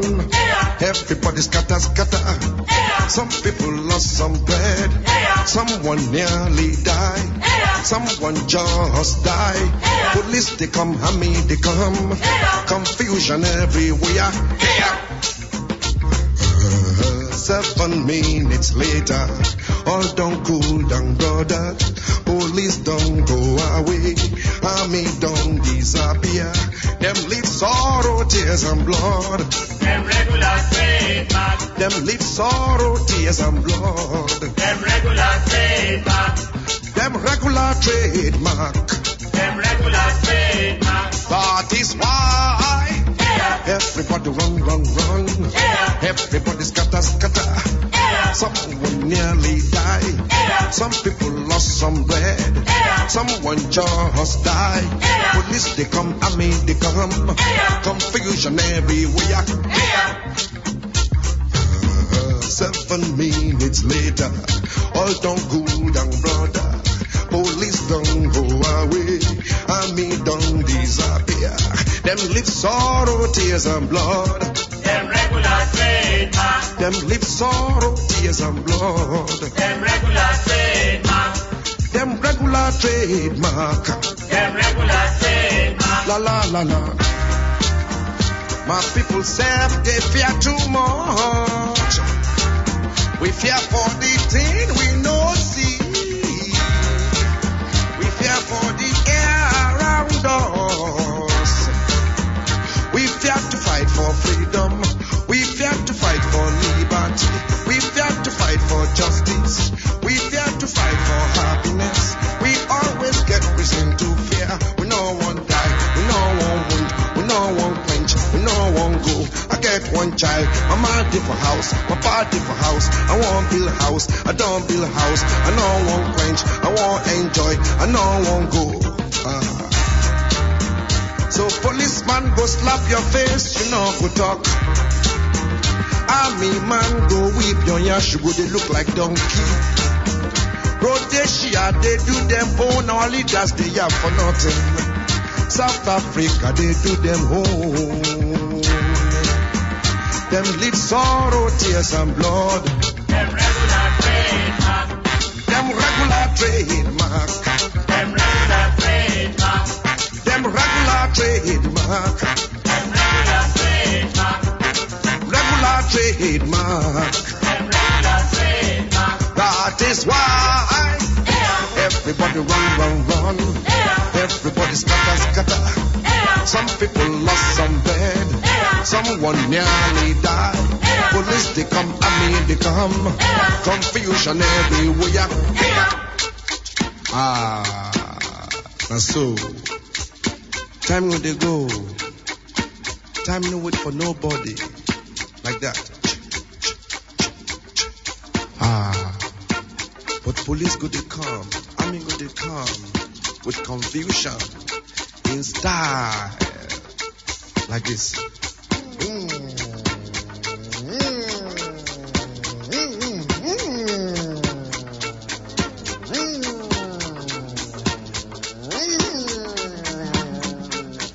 Everybody run, run, run.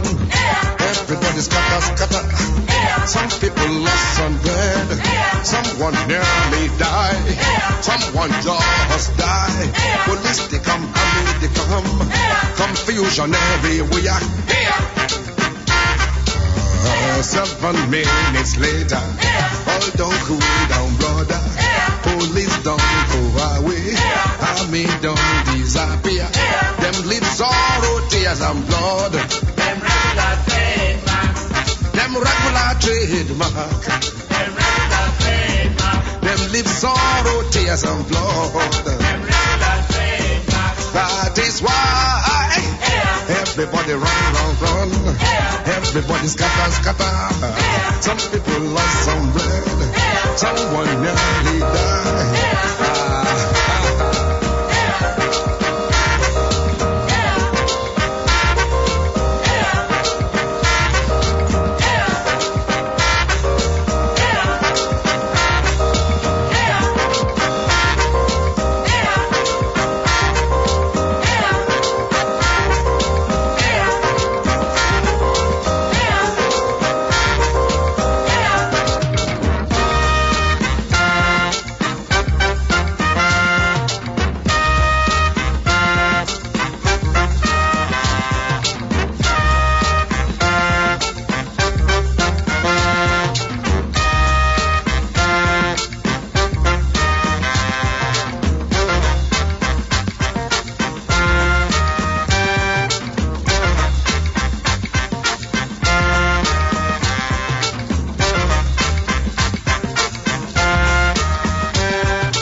Whcr 90.3 FM, New York.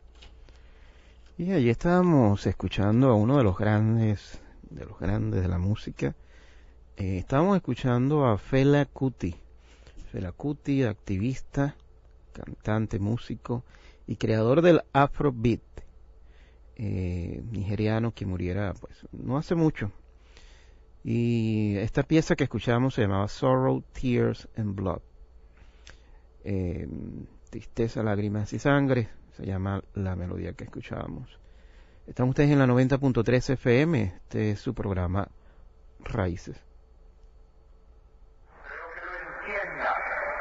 Aquellos que quieren retrotraer la historia y desconocer a la voluntad mayoritaria de Chile, sin tener carne a decir, no daré un paso atrás, y que lo sepan, dejaré la moneda cuando cumpla el mandato que el pueblo me diera.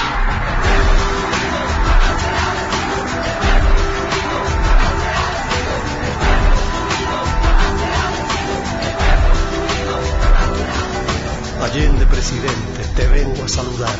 Tu presencia está viva, de la montaña al mar, eterna en la memoria de Chile que sufrió por la rastrera infamia de un general traidor, cobarde y asesino, así lo llamo yo.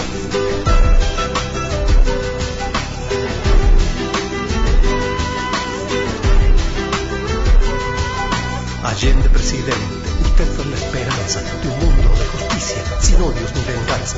Allende, compañero, usted que resistió, la metralla en la mano tenía la razón. La dignidad era parte de vuestro corazón. Quien ordenó la muerte, Kissinger o Nixon, consumaron el crimen, horror y delación. La CIA, los fascistas, pagado en Washington. El pueblo desarmado no tuvo protección. Cae la noche en Chile, torturas y prisión. El pueblo desarmado no tuvo protección. Cae la noche en Chile, torturas y prisión.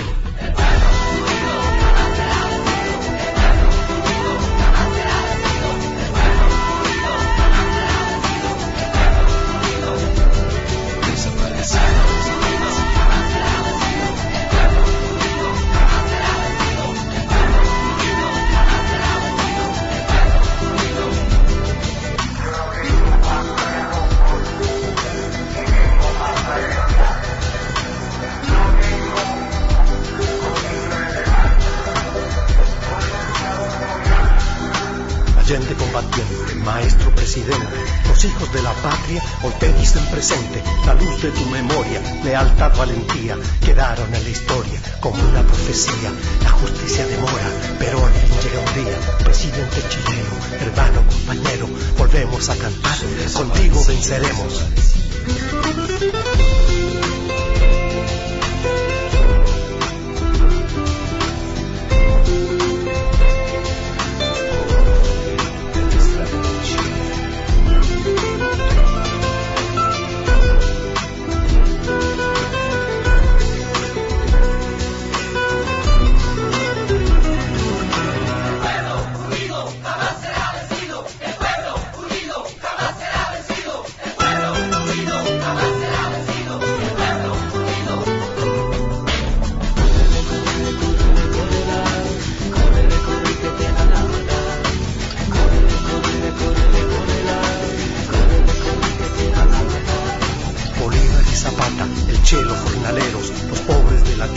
Indican el sendero, justicia, pan, trabajo, escuelas para el pueblo, mujeres combativas, ardientes como el fuego, renuevan la confianza, firmes como el acero.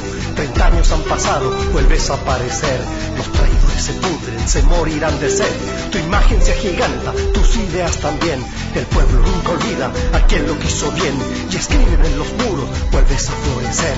Allende, presidente, que sirva la ocasión, denuncio aquí la infamia, la noche del terror, de brutos carceleros que imponen el dolor, violando la inocencia, que le pidan perdón a la bandera patria, a Víctor, al amor.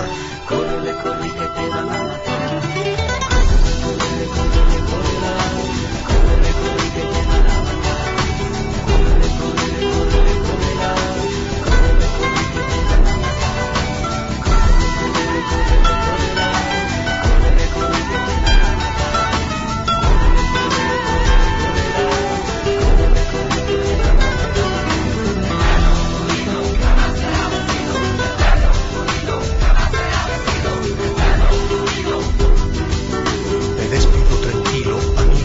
narradores tendrán otros momentos de historia y emoción.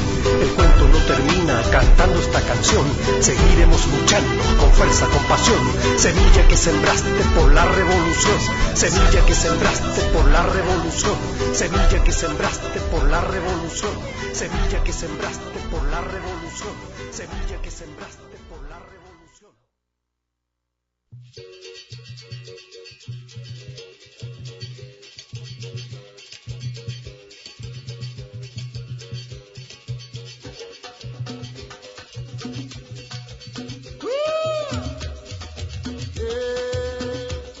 No som do malê, no malê de balé que eu vou me embalar.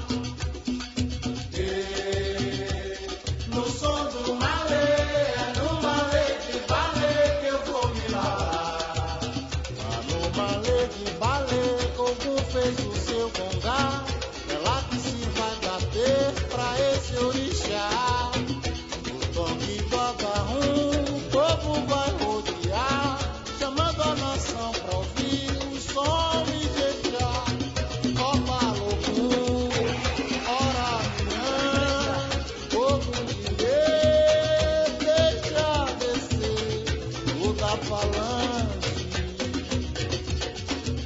Ogum Maê, Ogum Megê, Ogum Beramá, me dê licença e permissão para dançar. Ogum Maê, Ogum Megê, Ogum Beramá, me dê licença e permissão para dançar.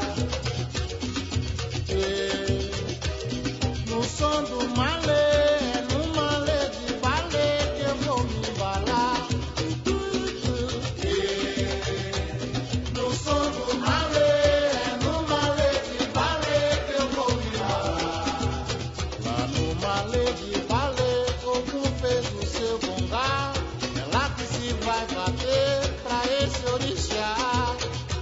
Toque do agarrum, o povo vai rodear, chamando a nação pra ouvir o som e jejar. Ó Palogum, ora minha, Ogum de lei, deixa descer o da falange. Ogum Maê, Ogum Megê, Ogum Beramá, me dê licença e permissão para dançar. Ogum Maê, Ogum Megê, Ogum Beramá, me dê licença e permissão para dançar. Ogum Maê, Ogum Megê, Ogum Beramá, me dê licença e permissão para dançar. Ogum Maê, Ogum Megê, Ogum Beramá, me dê licença e permissão para dançar. Ogum Maê, Ogum Megê, Ogum Beramá, me dê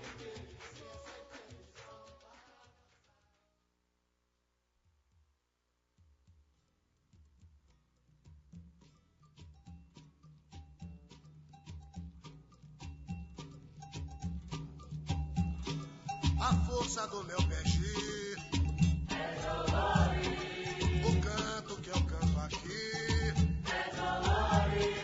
É canto de sabiá, é voo de colibri. A foché olori, a foché olori. A guia do rei zumbi é dolore. O povo que vem dali é dolore. É nome de orixá, é toque de cachixi. A foché olori, a foché olori. A foché olori, Deus lhe seja louvado. É seu canto sagrado que vai me conduzir, e eu vou lhe seguir, porque é meu seu reinado. Tem o corpo fechado e o coração é de olori. A força do meu peixe é de olori. O canto que eu canto aqui é de olori.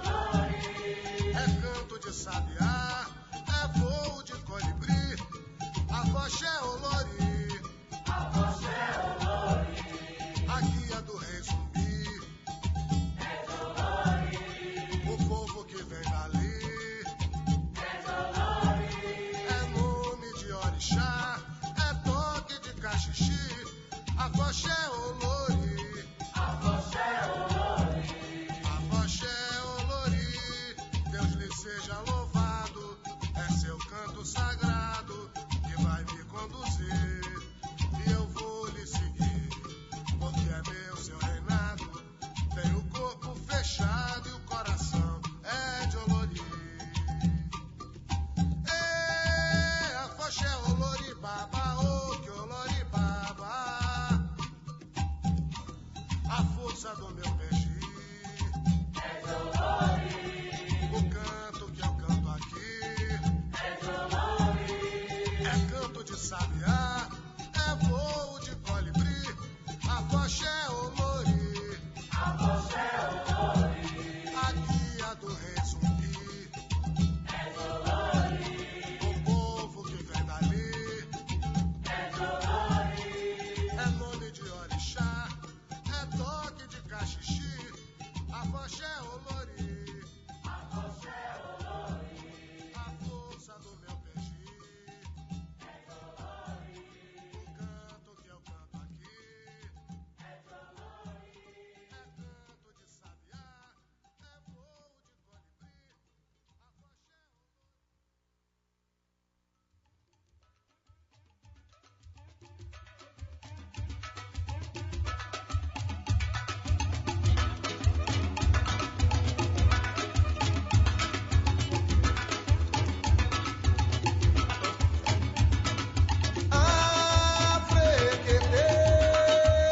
eu vim lhe ver que sem querer mergulhei fundo.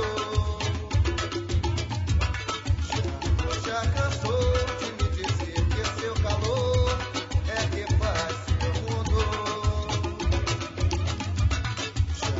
Já cansou de me dizer que seu calor é que faz meu mundo. A cidade de São Salvador amanheceu tocando sino. E o bloco a fregueter chegou, carregando um santo pequenino. Feliz de quem tem o que quer, na força grande de um chaco menino. Vai ser de bem, vai ser de fé, vai ser senhor e rei do seu destino. Feliz de quem tem o que quer, na força grande de um chaco menino. Vai ser de bem, vai ser de fé, vai ser senhor e rei do seu destino.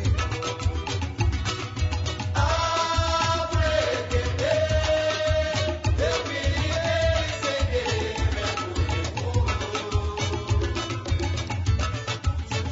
Já cansou de me dizer que seu calor é que faz meu mundo. Já cansou de me dizer que seu calor é que faz meu mundo.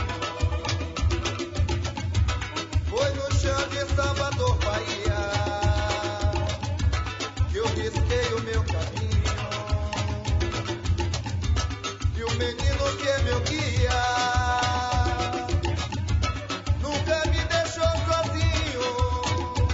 Assim eu vou, com meu bem querer, pois eu sou da cor do afriqueter. Assim eu sou, cheio de emoção, com afriqueter no coração. Afriqueter, eu virei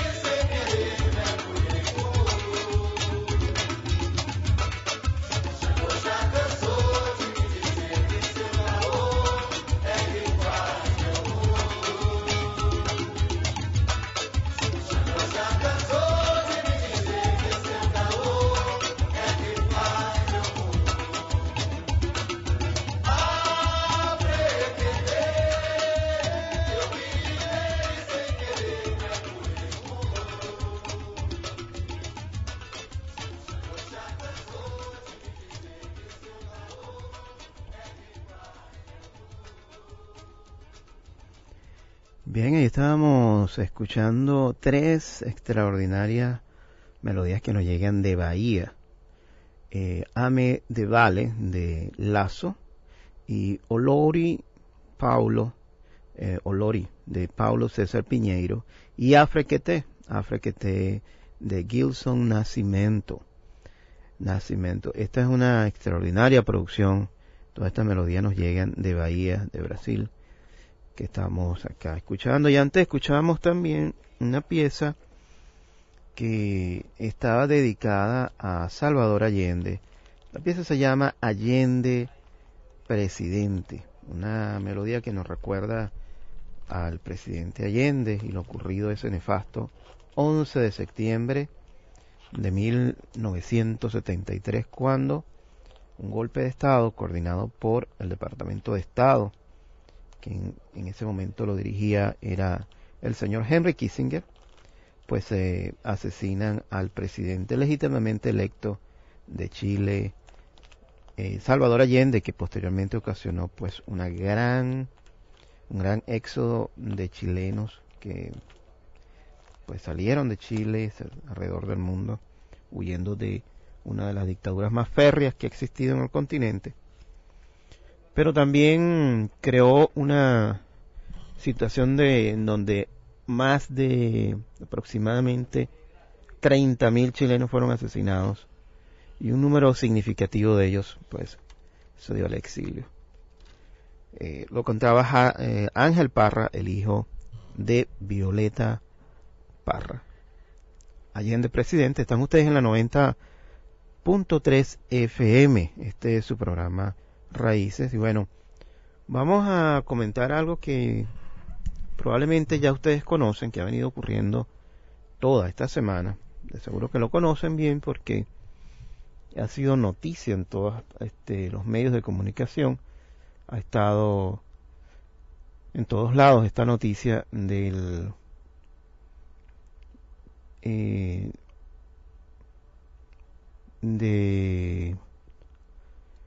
sencillamente de bombardeo a Gaza. Un bombardeo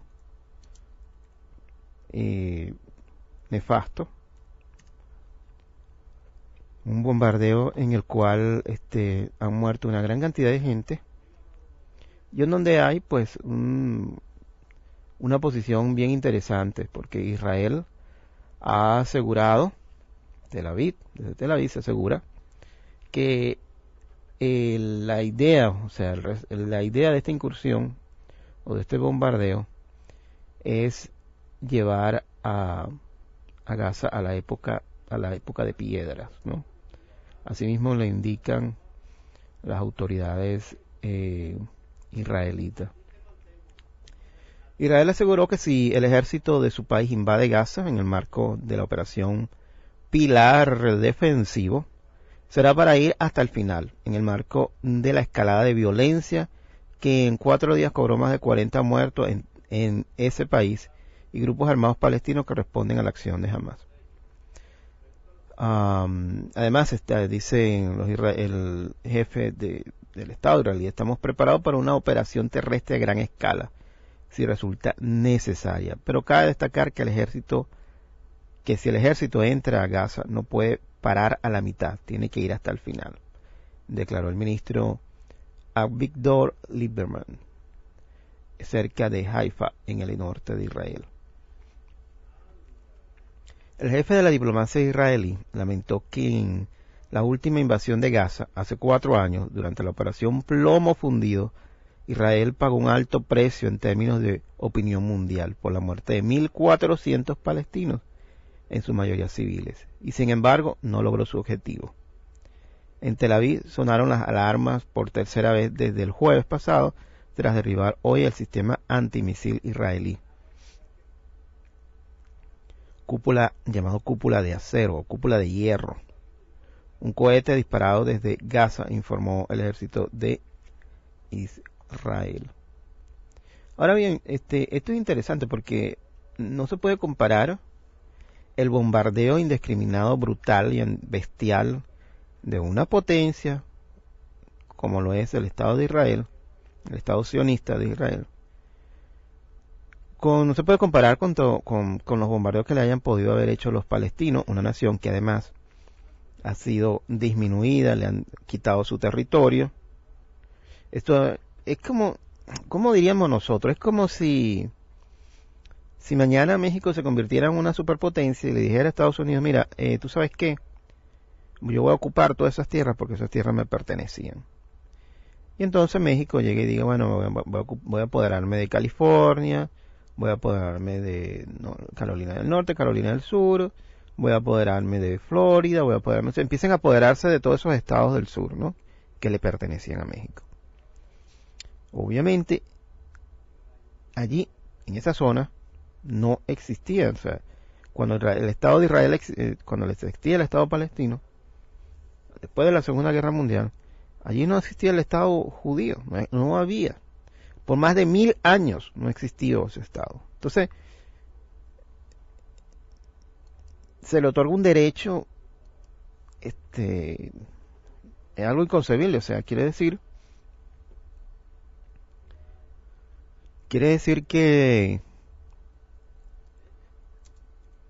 es una situación surreal.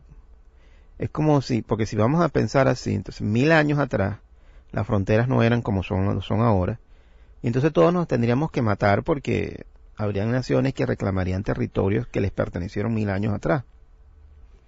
Y hay naciones que desaparecieron que podrían resurgir diciendo, mira, nosotros vivimos allí hace 1000 años y nosotros queremos ese terreno de nuevo. Más o menos eso es lo que ha pasado en esa zona.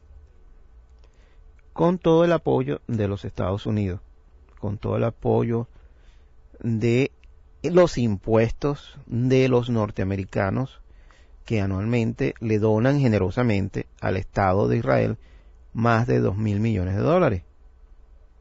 Además de armas y todos los juguetes que tienen ellos allí para asesinar a un pueblo desvalido como es el pueblo palestino. Lo interesante de esto es que hoy en día, con toda la información satelital que existe, es muy difícil que que un país pueda realizar un ataque. O sea, es una cosa increíble, ingenua pensar que un país pueda hacer un ataque contra otro país y por ejemplo, ataque una embajada y no tenga la información donde está la embajada. O sea, eso es imposible. Hoy en día eso es imposible. O que ataque un edificio donde hay medios de comunicación y no sepa que allí hay medios de comunicación. Eso es imposible. Si eso ocurre es porque fue hecho de manera intencional. En este caso, el Estado de Israel atacó un edificio donde estaba la televisora Rusia Hoy, RT, como conocida como RT, Al-Qassam TV, estaba la radio libanesa, estaba un canal de noticias italiano, Sky News, estaba el alemán RD y el Kuwaití TV. O sea, todas estas televisoras estaban funcionando en un edificio y fueron atacadas por el ejército israelí. Se cree que hay aproximadamente 6 heridos del bombardeo que se llevó a cabo en contra de este edificio. Eso es imposible. Si se atacó ese edificio era porque no querían que esos periodistas de medios que no son pro-occidentales transmitieran las imágenes de lo que el niño bueno o el niño malcriado de Estados Unidos hace en esa parte del mundo. Vamos a escuchar brevemente un reporte de RT, porque resulta que, como dije anteriormente, RT fue atacada. La agencia de noticias rusa fue atacada y a su vez fue atacada otra serie de agencias noticiosas. Es curioso porque esto no ocurre en donde están esto siempre ocurre con agencias de noticias que no son pro-occidentales. Sin embargo, eso no ocurre con CNN, donde está CNN, o CBS, donde están estas grandes, o qué sé yo, estas grandes transnacionales de la noticia que son pro-occidentales. Escuchemos pues lo que dice la noticiero de RT. Resultaron gravemente heridos en un ataque aéreo de Israel contra un edificio de prensa en la Franja de Gaza. El complejo, conocido como el Centro Al-Shawa, alberga oficinas de varios medios de comunicación palestinos y extranjeros. A los ataques se han sumado la Marina israelí, que atacó ya diversas posiciones desde la costa de Gaza. La cadena de noticias rusa Russia Today anunció que su oficina resultó destruida en estos ataques. Y justamente a esta hora hacemos contacto hasta la Franja de Gaza con Óscar Epelde, enviado de Telesur Noticias. Óscar, gusto saludarte. ¿Qué ha sucedido en las últimas horas? Escuchamos tu reporte. Adelante. Hola, buenos días. Pues sí, la noche, como ustedes decían, ha sido realmente terrible. Por primera vez parece ser que hay 3 barcos enfrente de la costa de Gaza y han lanzado la ofensiva militar desde los propios barcos. Varios objetivos militares. Hoy decía el presidente de Israel, o el primer ministro de Israel, Benjamin Netanyahu, que han hecho ya más de mil ataques. Bueno, pues hoy los ataques más... quizás los más críticos de hoy han sido, bueno, los críticos son todos, pero han atacado especialmente hoy los medios un poco locales de transmisión, bueno, los medios locales y los medios internacionales también de transmisión de la información. De 2 edificios, como ustedes decían, han sido atacados. Decían que hay 6 periodistas heridos. Bueno, en realidad yo he estado en el hospital de Shifa y los periodistas que hay heridos allí son 2. Pero uno de ellos gravemente, digamos, porque han tenido que amputarle una pierna. El otro se encontraba bien. Se llama Mohamed Al-Akras, tiene 23 años, es un cameraman, y nos contaba, ¿no?, que cuando a la 1:30 de la noche, ya cuando se iba a dormir, porque muchas veces duermen allí, porque el trabajo que están realizando pues es incesante, ¿no?, pues que justo cuando estaba ya a punto de dormirse, cuando cayó el primer misil, fueron a ayudar un poco a los que habían sido heridos porque cayó en uno de los pisos, y en ese momento pues vino un segundo misil. 4 misiles, por tanto, contra la estación. Esta fue la estación de Al-Quds, es un medio local que no ha dejado de emitir. Con gran coraje siguen trabajando incesantemente. Hoy hablaba con uno de los periodistas que estaba haciendo stand-ups en la calle. Me decía que justo le estaba llamando su mujer en ese momento, así que imaginen la situación en la que trabajan, pero bueno, siguen trabajando. Y la otra, el otro edificio de los medios de comunicación que ha sido atacado, porque digo de los medios de comunicación un poco porque todos los medios de comunicación locales como internacionales hacen uso de las antenas satelitales de este edificio, es el edificio Al-Shorok, y ha sido atacado por la mañana, dicen que hacia las 6 de la mañana, han destruido la antena máster, que es de donde se estaban haciendo los directos, y se estaba contando un poco las consecuencias, digamos, de estos ataques ininterrumpidos, ¿no? Y sí. Bueno, sí, dígame. Sí, Óscar, lo que quería preguntarte es justamente a partir de lo que informas también de la noticia que hemos tenido de los periodistas heridos, de los ataques a oficinas de medios de comunicación. ¿Consideras, a partir de tu experiencia, que hay condiciones para el trabajo de la prensa en la Franja de Gaza? ¿En qué condiciones están trabajando ustedes, los reporteros y los enviados de las cadenas internacionales? Bueno, pues el objetivo tal vez era un poco también amedrentar, ¿no? Y tal vez desplazar un poco el foco de atención, el foco de las conexiones en directo y así, pues al otro lado de la frontera.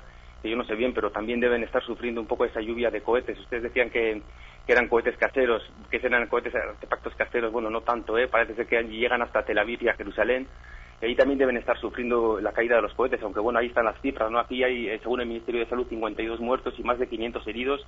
En Israel todavía solo se han producido tres muertos, ¿no? Y que fueron ya la respuesta un poco al primer ataque que sufrieron el miércoles. Quiero decir que lo que le está diciendo...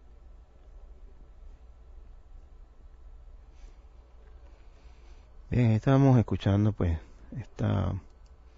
este reporte que nos llega de... Si existen condiciones aquí de trabajo, hombre, pues las condiciones son difíciles. Son difíciles porque no sabemos, sobre todo viendo qué es lo que va a suceder en el futuro, ¿no? Y estaba el primer ministro anunciando que va a haber una expansión significativa de las operaciones militares, con lo cual pues no sabemos si la incursión terrestre esta para la que están preparando tantos reservistas pues finalmente va a tener lugar. Porque por otro lado el primer ministro de Egipto parece que está tratando de negociar una tregua con Hamas, a ver si consigue que se paren los cohetes, pero por el momento no hay signos de ello, porque esta mañana yo he visto cómo lanzaban ya cohetes desde Gaza. Así que mientras continúen los cohetes, yo creo que esto no va a terminar. Así es, Óscar Epelde, agradecemos tu reporte, mucha precaución, mucho cuidado y por supuesto estaremos conectándonos contigo en el transcurso del día para conocer las últimas actualizaciones. Gracias a Óscar Epelde, enviado especial de Telesur Noticias en estas horas difíciles a la Franja de Gaza. La diferencia entre una guerra de ocupación y una guerra de liberación, o por lo menos salir a la calle a defender lo que es tuyo, está en Palestina. ¡A la intifada!